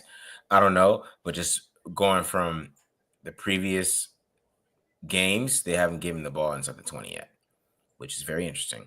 That is interesting. Haven't. And they stick with Abdullah. And I think if Madison comes back, that's when they give Madison the football. So we'll see. But that's why I would kind of stay away from that anytime touchdown, just because they haven't given the ball inside the 20 yet. Yeah, that's true. For me to be like, okay, let's do that with Sincere McCormick. They haven't done it. Yeah. And you can ask yourself, why haven't they done that? Why haven't they made that move? I mean, it's a little bit on Scott Turner, I think, a little bit. But they just haven't given him the ball inside the 20. So I wouldn't do it. That is interesting. I did not know that stat about inside the 20. Yeah, they haven't given the ball at all. All right. Next up, Brock Bowers. I mean, Vegas likes Brock Bowers this week, too. I mean, he's earned this. Yeah. Wow. So receptions, 7.5. Receiving yards, 71.5. Anytime touchdown plus 155. I mean, how do you take under? How do you take Brock Bowers unders at this point? You just don't. I mean, he is the he is the passing offense. It all runs through him. Anything that is created for Jacoby Myers is because Brock Bowers is on the field. I mean, it's true. And that's not to discredit anybody. Trey Tucker or any of those people, but Bowers is who these teams are circling right now, and they still can't stop him without really great quarterback play and without a super variety of weapons. And by the way, my mind is racing on Tetuao. What is his name? T-Mac McMillan. Yeah. For Arizona. Man, if they did take him top 5 and then, but this is. But I take over on everything. And the anytime touchdown. I'm just, man, it's Brock Bowers season. Yeah, Bowers both of these, I would take the over, just because he has a lot of catches at this point.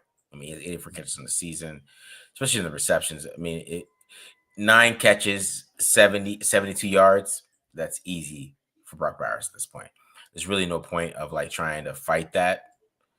He's probably going to hit both these overs. I mean, it's more than anytime touchdown. If you decide to take that, I mean, he does have 4 touchdowns at this point. I think he has 3 touchdowns in the month of November. So he is getting the ball in the red zone a lot more. He's getting a lot of targets where he has a chance to score touchdowns. Scott Turner's using a lot more on deep passes and things like that, finding ways to get him the football. But the receptions and receiving yards is easy because he's a tight end. He could easily have 9 catches for 72 yards. It's not like. Yeah. I think Norv Turner getting in there and just realizing Norv Turner coaching Antonio Gates for all those years and just going like, hey, dude, use this guy everywhere, and just like you have a cheat code. It's just sometimes coaches overthink things, especially young coaches, and just to have like a old guy come in there and just go, hey, this guy, throw it to him. He's do whatever you want with him. And let's be real, O'Connell has I wasn't going to say has a cannon, but he has a better arm than Gardner Minshew. I think this is confirmed at this point.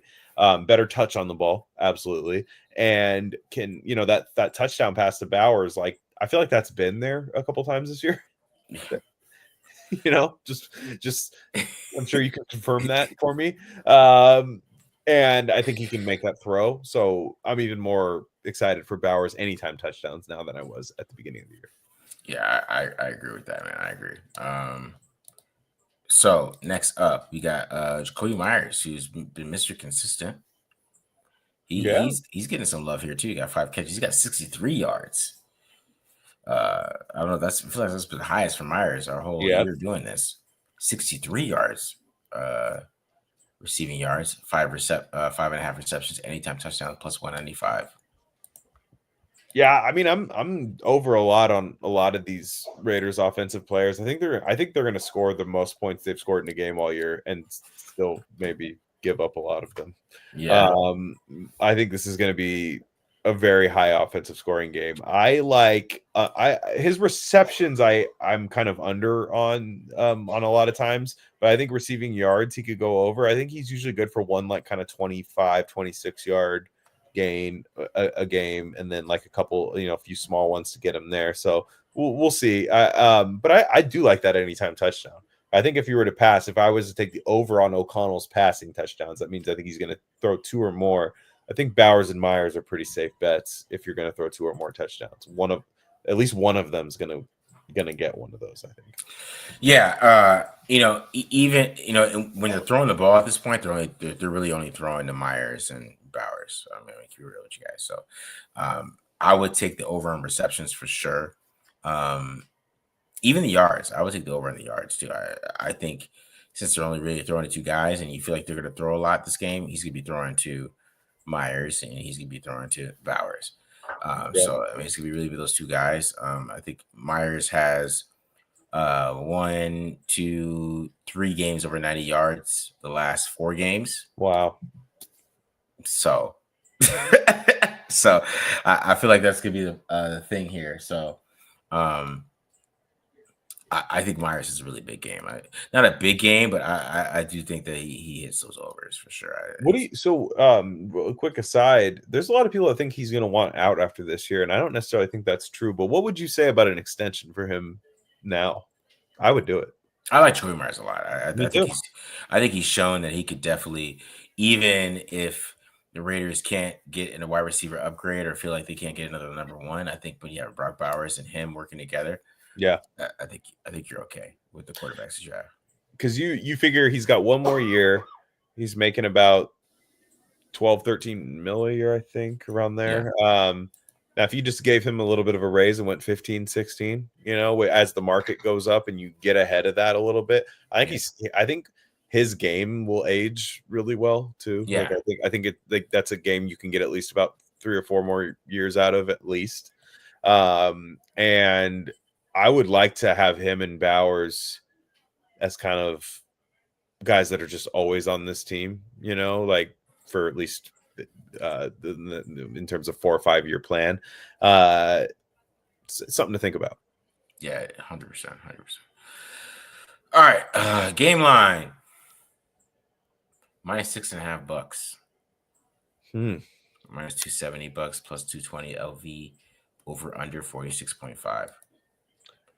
It's good. It's a good line. I mean, it's a good line. I think it's right where I would have it too. I think the Bucs are going to win by a touchdown.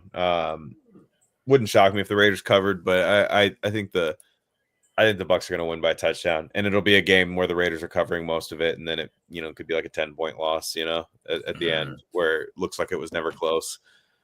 I love the over. I mean, I think the over is the bet in this game. I see this as a 32-23 Bucs win, around there. Just that gets you well over 50 points there, and the over under is 46 and a half. That's the smartest play for me out of all of these.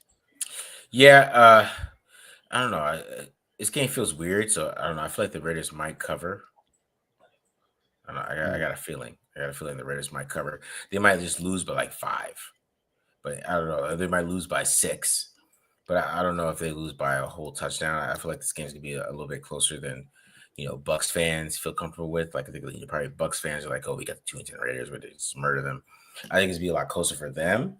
But I do like the over too. I agree with you. Hitting that 46.5, hitting that over, like 30 to 22, or like something like that, 34 to 26, or 34-20, or something like that, right? Yeah. I think they hit the over on this game too, for sure. So yeah, I think that's gonna be the factor. But I think the Raiders, it depends on how they play on defense, but I think the Bucs defense itself is very vulnerable, and the Raiders can definitely get some points on them for sure. To big plays. This is the first defense I think in a while that I think has been vulnerable to like big plays. And you can hit some big ones against them. Yeah, I agree. All right, let's see what other questions we got. So, is Hunter going to want to play DB, or when wide receiver get paid 2 or 3 times more? Corners get paid. I don't know what you're talking about. But he's a DB though. Yeah. If you play him a wide receiver, it's just not going to be as exciting as you guys think it is. Because in college, yeah, he's very dominant as a wide receiver, I guess. But I just feel like at corner, that's where he should be playing. I'll say this. I think inside the 10-yard line, I would do something with it. I'd bring him in on. Like I would have a red zone package. Not every single one of them, but like a red zone package where I bring Travis Hunter out on the field. Like that's how I view him being seen, because like he can jump over somebody and like get a touchdown. And like if you have him, Bowers, Myers, nice. It's that. But then really what you are drafting him for is shutdown corner with a bonus premium package that you like get with drafting him. Like you're hoping he's a shutdown corner, and then a guy who can give you something either in the return game. I don't even think Colorado uses him in the return game because you have to take him off the field at some point, right? But I think that's something. There's just no way he can't return. Yeah, I agree. Like a kick at least, And like I said, I've seen a lot of teams hack. I've seen a lot more 40-yard returns than I've ever seen in the NFL right now. Like I'm just seeing that happen like in almost every NFL game I watch, is like a return out to the 40 or 45, and I think that's where you're going to get Hunter there plus shutdown corner, and I take that all the time. I agree. Does Aaron Glen make sense as head coach for the Raiders? He has done magic with the Lions D this year, considering injuries. He has done a nice job. I was not they didn't have any DBs last year. The Lions had really bad secondary. Brian Branch as a rookie was really the guy who popped out there. But this year they're doing a nice job. And Aleem McNeil's really not been on the field much the last couple of games. He's been coming off the field, and he's kind of their stud tackle, defensive tackle. Obviously no Aiden Hutchinson right now. Zadarius Smith has been getting hurt and stuff, and they're still going out there and playing good defense. He's definitely going to get looks. I would like to bring him in for an interview. Whatever they got going on at the Lions seems to be a culture that everybody wants. My thing is just, man, their GM has just done so well over there. And, I like Telesco. I think Telesco's done a nice job year one. Are we going to be able to get that much depth and talent? That's my thing. But I am impressed by what Aaron Glen has done. Yeah, I agree with that. If AP goes, do you think there's a chance Telesco goes as well? No, there's just no. He's not the guy you fire. I mean, you could make signing Gardner Minshew is his biggest mistake this year. Yeah, by far for Telesco. But you can't blame them for not having a quarterback. So he didn't. Those are two different things. You can't blame them. Like, yeah, should they have brought in Russell Wilson? Would Russell Wilson have been good on the Raiders? I don't know. That feels like Tomlin black, like dark black magic kind of thing. Like something Tomlin's doing something crazy over there. Yeah. He always just finds a way with these guys. They go bring in all these.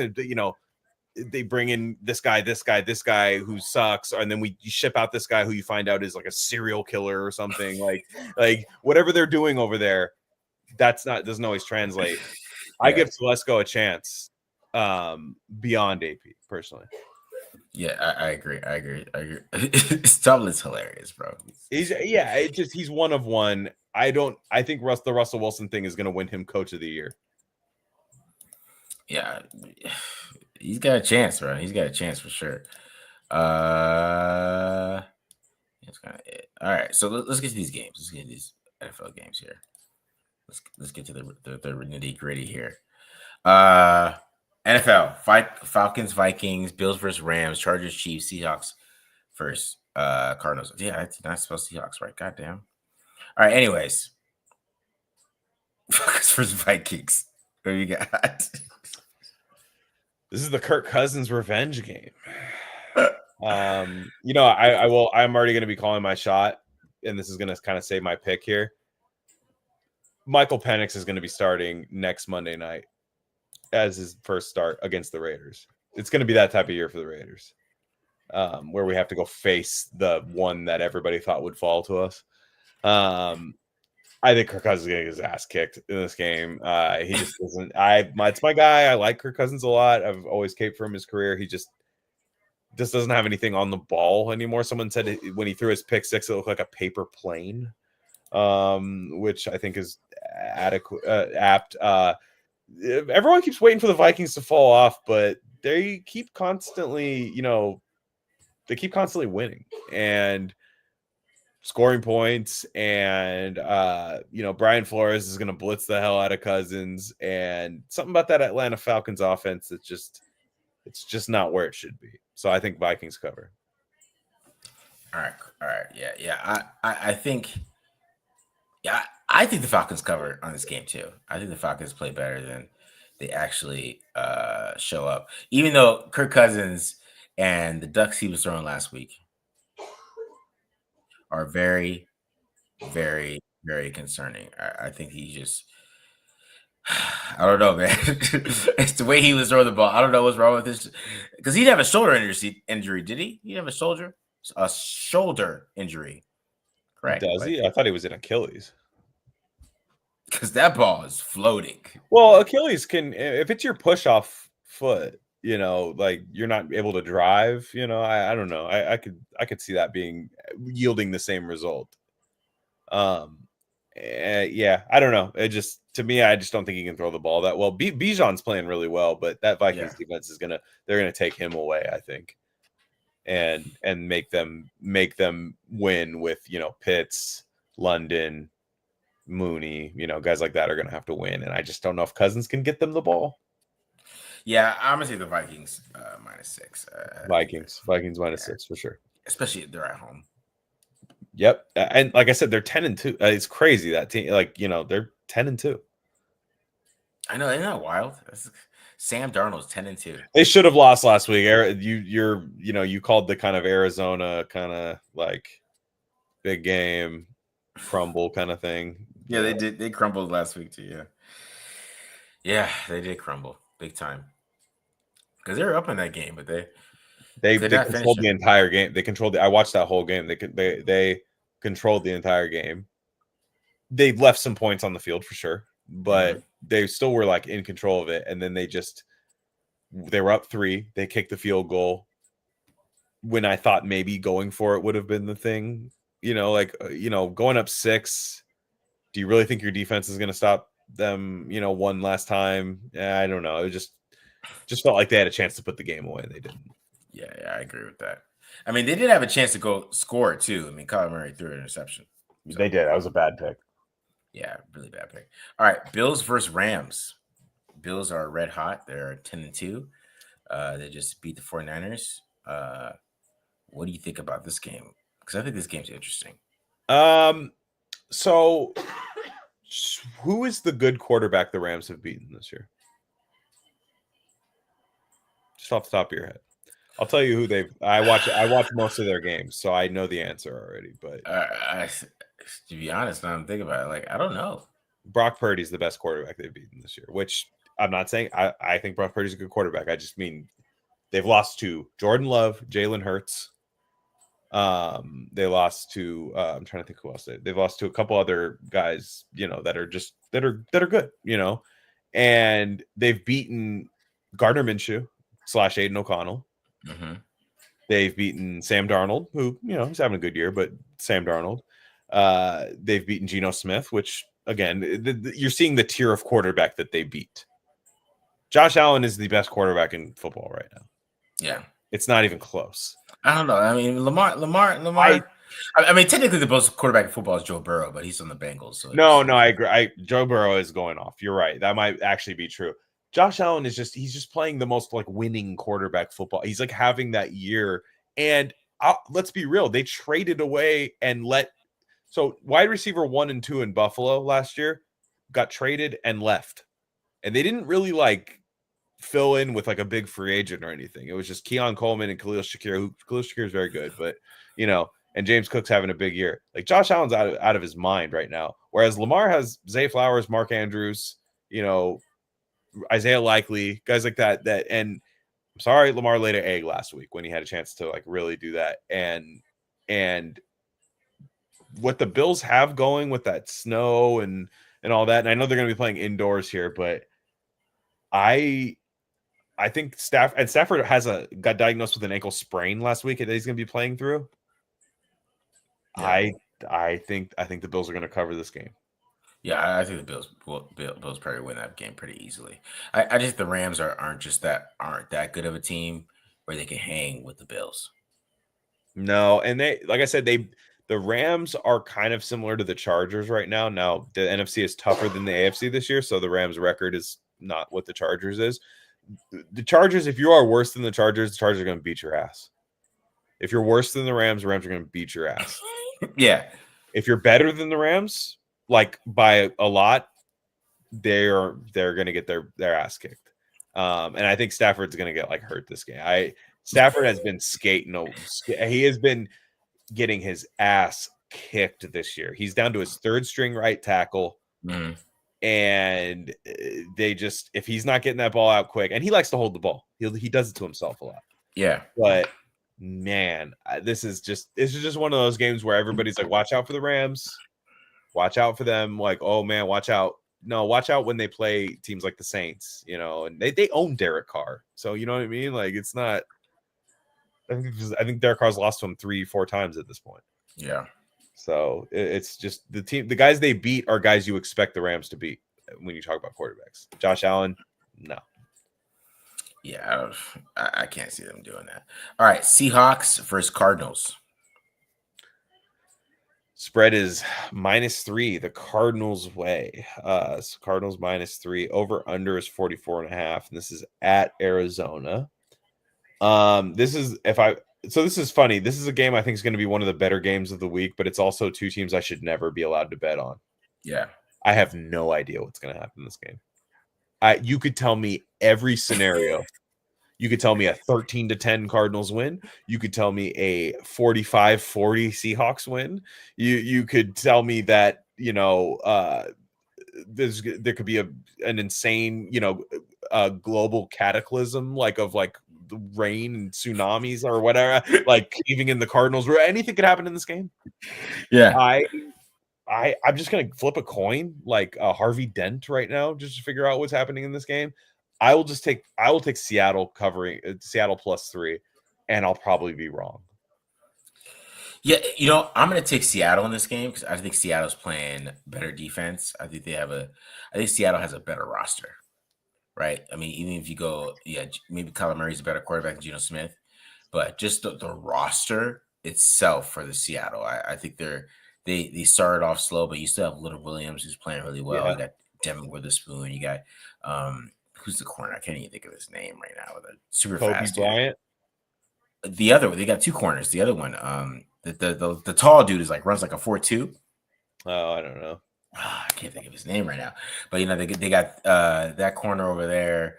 I think the pass was a little bit better. They got DK Metcalf. They got Jackson.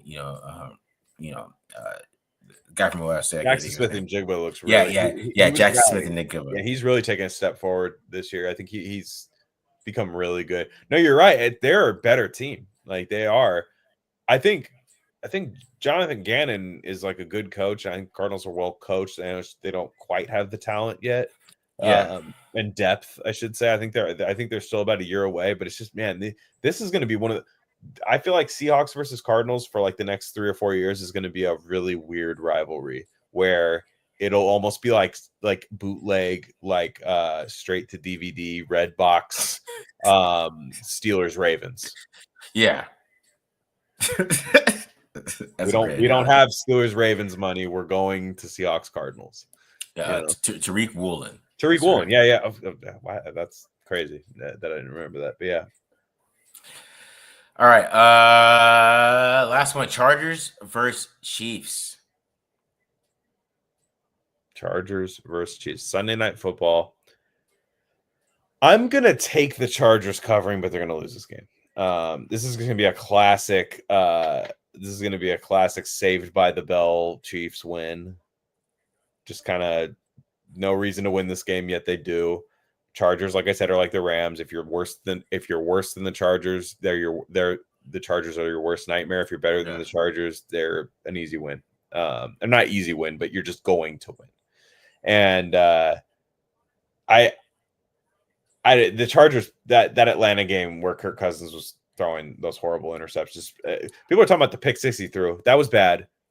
The end zone interception was irredeemable that he threw. The worst. That was Gardner. That was like one of those weird Derek Carr ones, like that he would throw on Amazon Prime or something. Yeah, like when everybody's watching, like it just like the one he threw against the Rams in the end zone, or the one that slipped out of his hand on Monday Night Football, or whatever it was. Like just one of those. What happened there? The Chargers are not that good. They're a very good defense. On offense, they stink. Ladd McConkey's out, by the way, so he had like 82% of their yards on offense. Or something against the Falcons so he's out in the game. Chiefs are gonna win. Yeah. Chiefs. I think the Chiefs win. Take the under though. That game's an under game for sure. I take the Chiefs to cover on that one because I just think the Chiefs are just gonna play good enough defense to hold that offense, and then Patrick Mahomes will get it done, and they'll win by like 7 or something, win like 7, 24-10 or something like that. That's why I think it's gonna go. Yep. Yeah. The Chargers are overrated. I saw somebody said Chargers are overrated. It's just the AFC is terrible, so they're a decent team, and they beat the bad AFC teams. They're the Rams. That's what I'm saying. They would have the Rams record if they were in the NFC. And they're just kind of mid. They're mid in terms of the NFL, good in terms of the AFC. And I will say this: everybody that's talking about Harbaugh right now. Yes, Harbaugh is a better coach than Antonio Pierce. That's objectively true. Harbaugh needs to win early, or else it goes south by like the 3rd or 4th year. So I don't view them as a super threat. Now if the season ended today, they'd be at Houston, which I bet you they'd beat Houston. Sadly, CJ Stroud's just bad this year. Like I don't know. He just doesn't. It's not going his way this year. Yeah, some of the throws. Harbaugh's got to have to win the Super Bowl in the first 3 years with the Chargers, or else it's gonna go horribly wrong after. Yeah. So and I agree with people saying Bo Nix. Unfortunately, we're having to watch. That's been the worst part of this Raiders season to me is I have to watch this like Bo Nix hype machine. What's happening? He went 14 of 30 with 2 interceptions.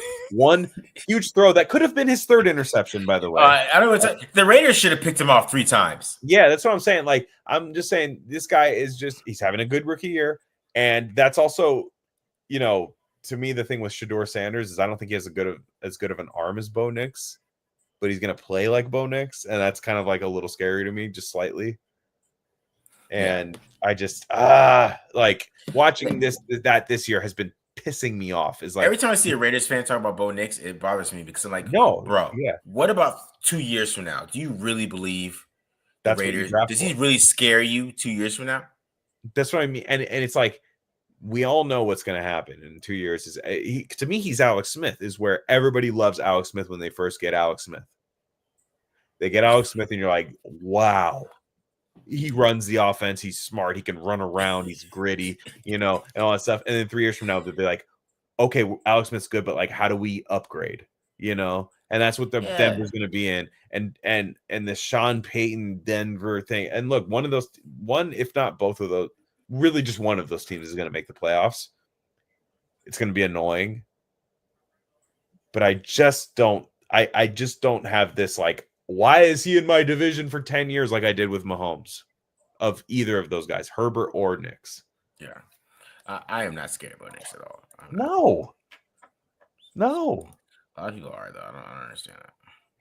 All right, let's get these college games. Yeah, let's do it. Let's get the college games. Let's get to your guys. Yeah, so Iowa State versus Arizona State. She's favored here. Barely. Line. It's a pick'em. It's a pick'em. Minus 118 ASU. Iowa State minus 102. Over under 50.5. I am so excited for this game. 9 a.m. tomorrow on the West Coast. Weird seeing an Arizona team play at 9 a.m. Yeah. That's like, how much did I have to drink last night? Arizona's on already? Like, it's just like, it's crazy. Yeah. Arizona State. Let's just go back. I'm going to give you your flowers here. Beginning of the year, I was excited about Noah Fafita. And you were like, nah, I stink. I was like, okay, you're being a hater. Sun Devil guy. No problem. Whatever. Forks up. I got you. What a year from Arizona State. I hope for content purposes that Notre Dame plays Arizona State somehow in the college football playoff. Cam Scatterbu, Toby Gerhart Jr., I call him. What a monster. Dallin Levitt's brother is the quarterback. Raider legend Dallin Levitt's brother. I am riding with the Sun Devils. Forks up. Iowa State is pesky. They are pesky and they're actually sneaky good. They have just been under the radar. Nobody talks about them, but every time I watch them, they play good, competent football. But they let teams hang around. All their wins seem to be close. And Arizona State, I think this is going to be an awesome game, and I think Arizona State's going to edge it out at the end. Yeah, I think ASU wins this game. I'm just a little nervous because Jordan Tyson isn't playing. Cause I don't know what he did to his shoulder last week. I don't know. Maybe he is playing this week, but I know he hurt his shoulder really bad last week. But Iowa State, when you watch them, when you watch them play, they're like gritty. Yeah. Right. They're like a gritty team. They hang around. They just they have like Mike Tomlin. They're just not. They're just, you know what I mean? Like they're just not like good. I guess Matt Campbell's a pretty good coach.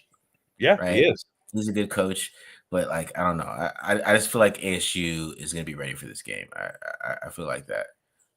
See, Dillingham said Monday Tyson. That scares me.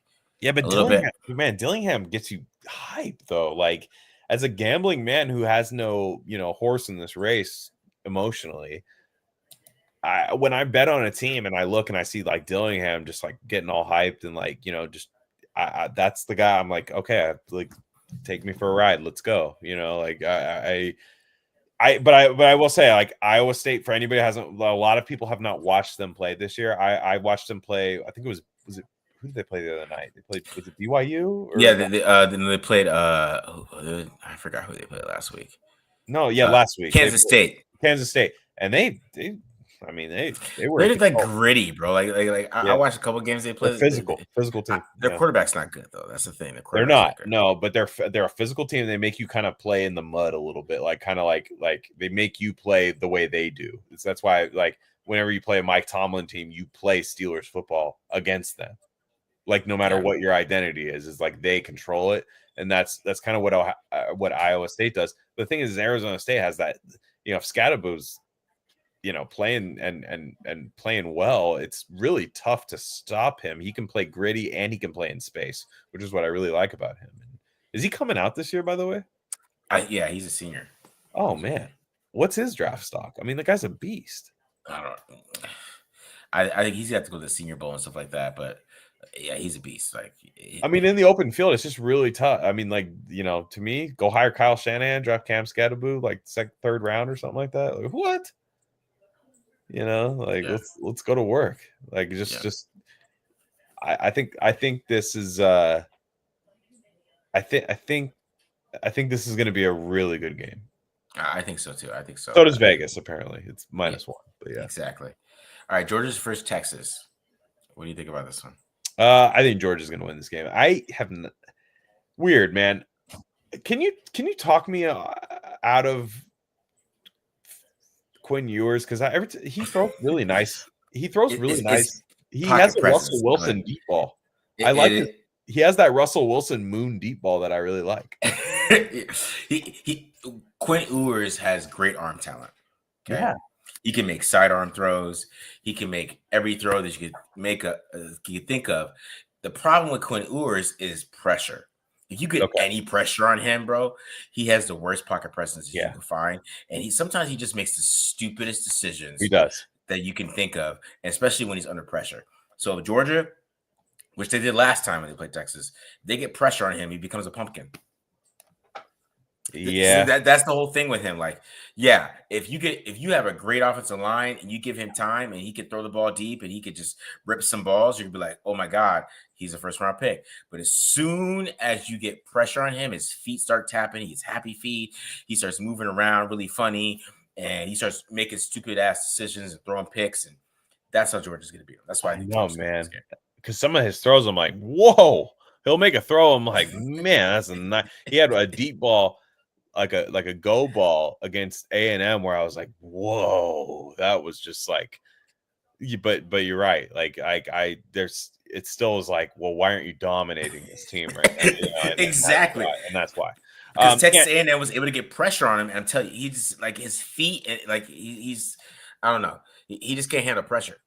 Yeah, no, I agree, and that's true, and I think Georgia's going to win this game. I just Georgia's good. There's this weird like anti-SEC thing from all of like, SEC's like weak this year. I'm like, okay, all of college is like kind of weak this year. That's what's made it such a fun season, is that there's no Nick Saban left, so it's kind of open season for everybody. Like the Big Ten's not good. I watch Big Ten. It's like, okay, Oregon's good, but there's Ohio State and Michigan, like that. All that stuff is the Big Ten is not great. I've watched some really bad Big Ten football, like USC, Wisconsin, and stuff like that. It's been a down year, but I think Georgia, they're still favorites to win the national title, in my opinion. So yeah, I think they're winning this game. All right, Penn State versus Oregon.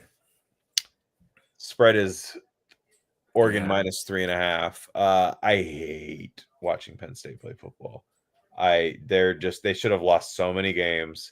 Both of these teams are kind of bad gambling teams though, because Oregon just lets teams linger, man. Like they let teams linger around.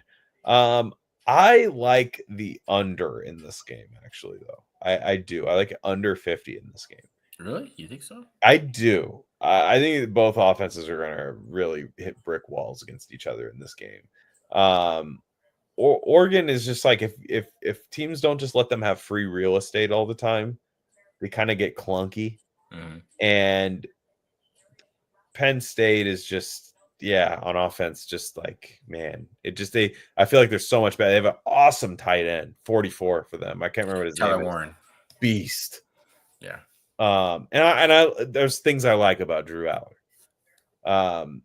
Their run game's pretty good too. I just it just never seems to culminate in points, so I like under in this game. But I'll take Oregon covering, I guess. I just wouldn't feel good about that spread. Yeah, I don't know. I think Oregon blows them out. Okay. For some reason, I think Oregon's just I think just because it's James Franklin. Okay. If it wasn't, if any other coach was the Penn State coach, I'd be like, okay, with the talent they have, they got a chance to win this game. Just because it's James Franklin, I think they might keep it close for like a half, but they end up getting blown out just because James Franklin, I don't know what he does. So, yeah, no, you know what I mean? How many? Name a big game James Franklin's won. Exactly. But 3.5.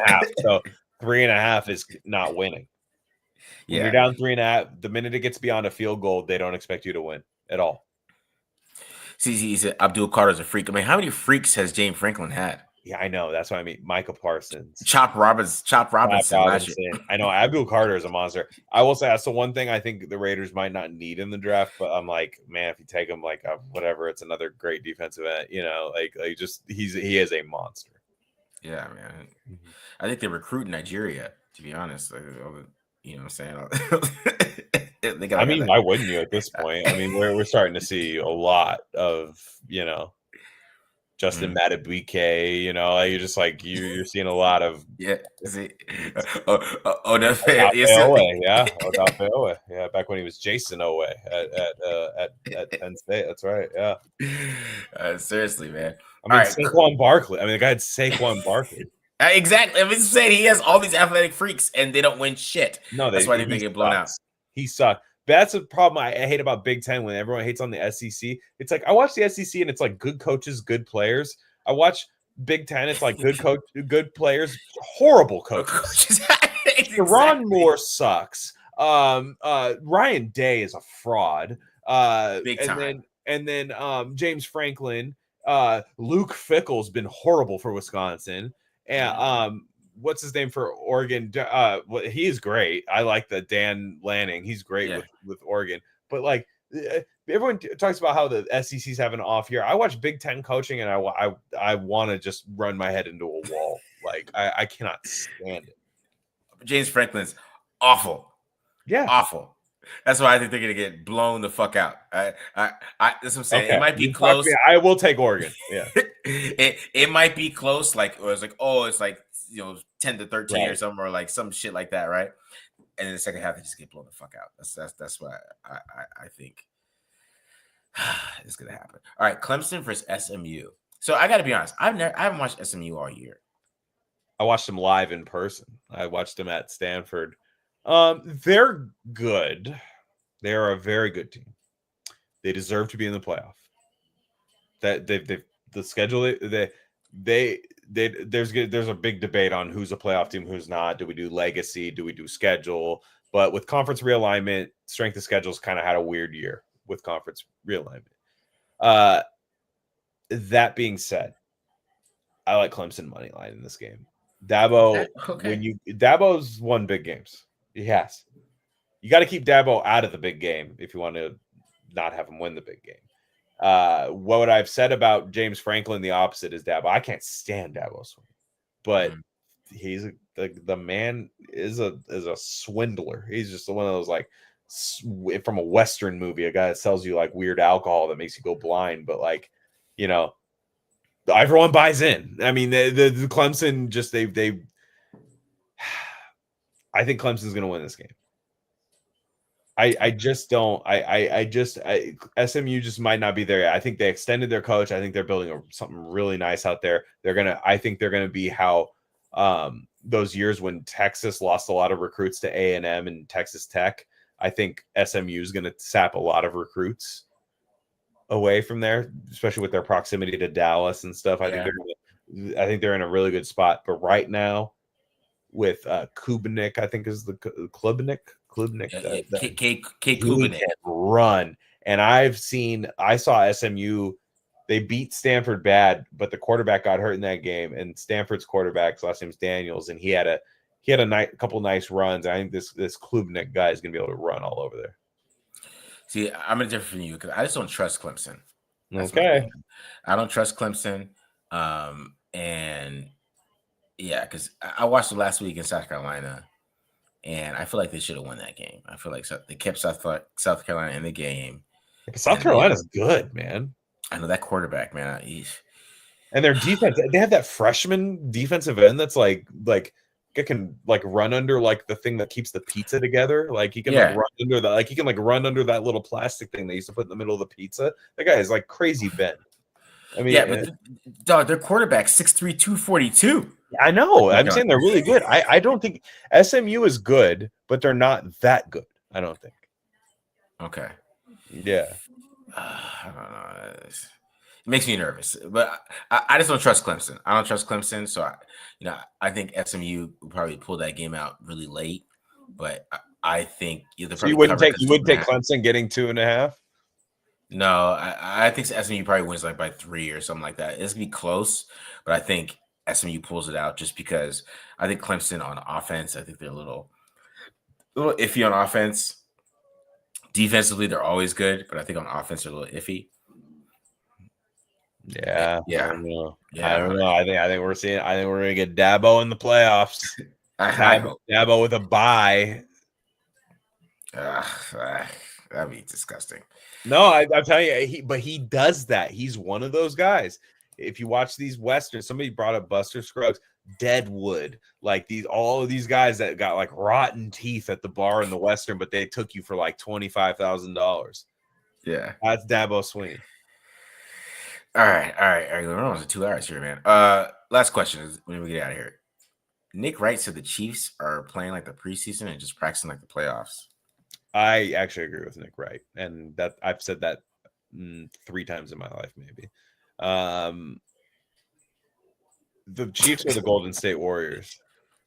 Golden State Warriors when they had Steph, Durant, when they were just the team that everyone said that they were so good that people pretended the rings didn't count. Yeah. That was my favorite thing, but they would lose like random games to like Memphis in January, and people would be like, what's wrong with the Warriors? They're not trying. And I'm not saying NFL is different. It's once a week and they try, but you could tell Mahomes has a little bit in reserve for the playoffs. You win 3 rings. That's the way you play. Kelsey popped out against the Raiders in that first half where you're like, oh shit, there's Travis Kelsey again. That's going to happen in the playoffs. Now I think the Bills are a better team. I think the Bills, this might be the year the Bills get over the hump against the Chiefs. I think we're set up for Bills versus Chiefs. I hope that's what we get. Lamar has no excuse to lose to the Chiefs, but I think he will because Lamar turns into a weird robot in the playoffs. He forgets how to play football in the playoffs. He tries to be like a quarterback in the playoffs. No, go run. Go run and go get first down. Be yourself, dog. Yeah.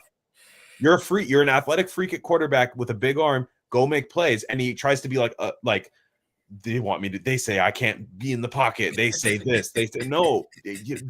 Who cares what they say? Go play. Yeah. The Chiefs. I think they're gonna win the AFC. The AFC sucks this year. I think the Chiefs are gonna win the AFC. I hope the Bills do it. I'm gonna try the best, but they're gonna be in the AFC Championship game at least. They might run into that problem that they did in I can't remember the year, but where the Bucks just sacked Mahomes like 12 times in the playoffs because their offensive line is really taking a step back. But I think Nick Wright is correct in that sense, where they for like 2 quarters of a game, they will just kind of like work things out. Yeah. I don't know. I'm not gonna sleep on the Steelers. I feel like Russ, man. I mean, Russ has been there before too. If there's a team that can beat the Chiefs in the playoffs, on the road, it would anybody can. That's the problem, but they don't. They just don't. I don't know. I like if they get Highsmith back for the playoffs. Steelers with Highsmith, Herbig, Watt. They're the Steelers are really good. Yeah. Yeah, I don't know. I feel like the Steelers could beat them, but I don't know. The Chiefs are weird because they just like find ways to win, and like they make a play on defense, they make a play on offense. They just do stupid shit to win. So they're annoying. I'm tired of the Chiefs. I'm just tired of the damn Chiefs. All right, guys. So we went a little longer than usual here this week, but we got a whole bunch of information for you guys. A lot of gambling, this week. That's what you do when your team's 2-2. Team's 2-10. Like we had a whole hour of gambling. So that was like a big part of it. And we had our most viewers during the gambling section, so we know what you guys like. Obviously, we're at this point. Yeah, you guys are like degenerate addicts. What the Raiders do to you. We're out of here. Hit the subscribe button, guys. Subscribe. And we'll be dropping the do a little Bucks preview tomorrow. So check that out. A little film preview. So check that out as well. And we're out of here, guys. Peace.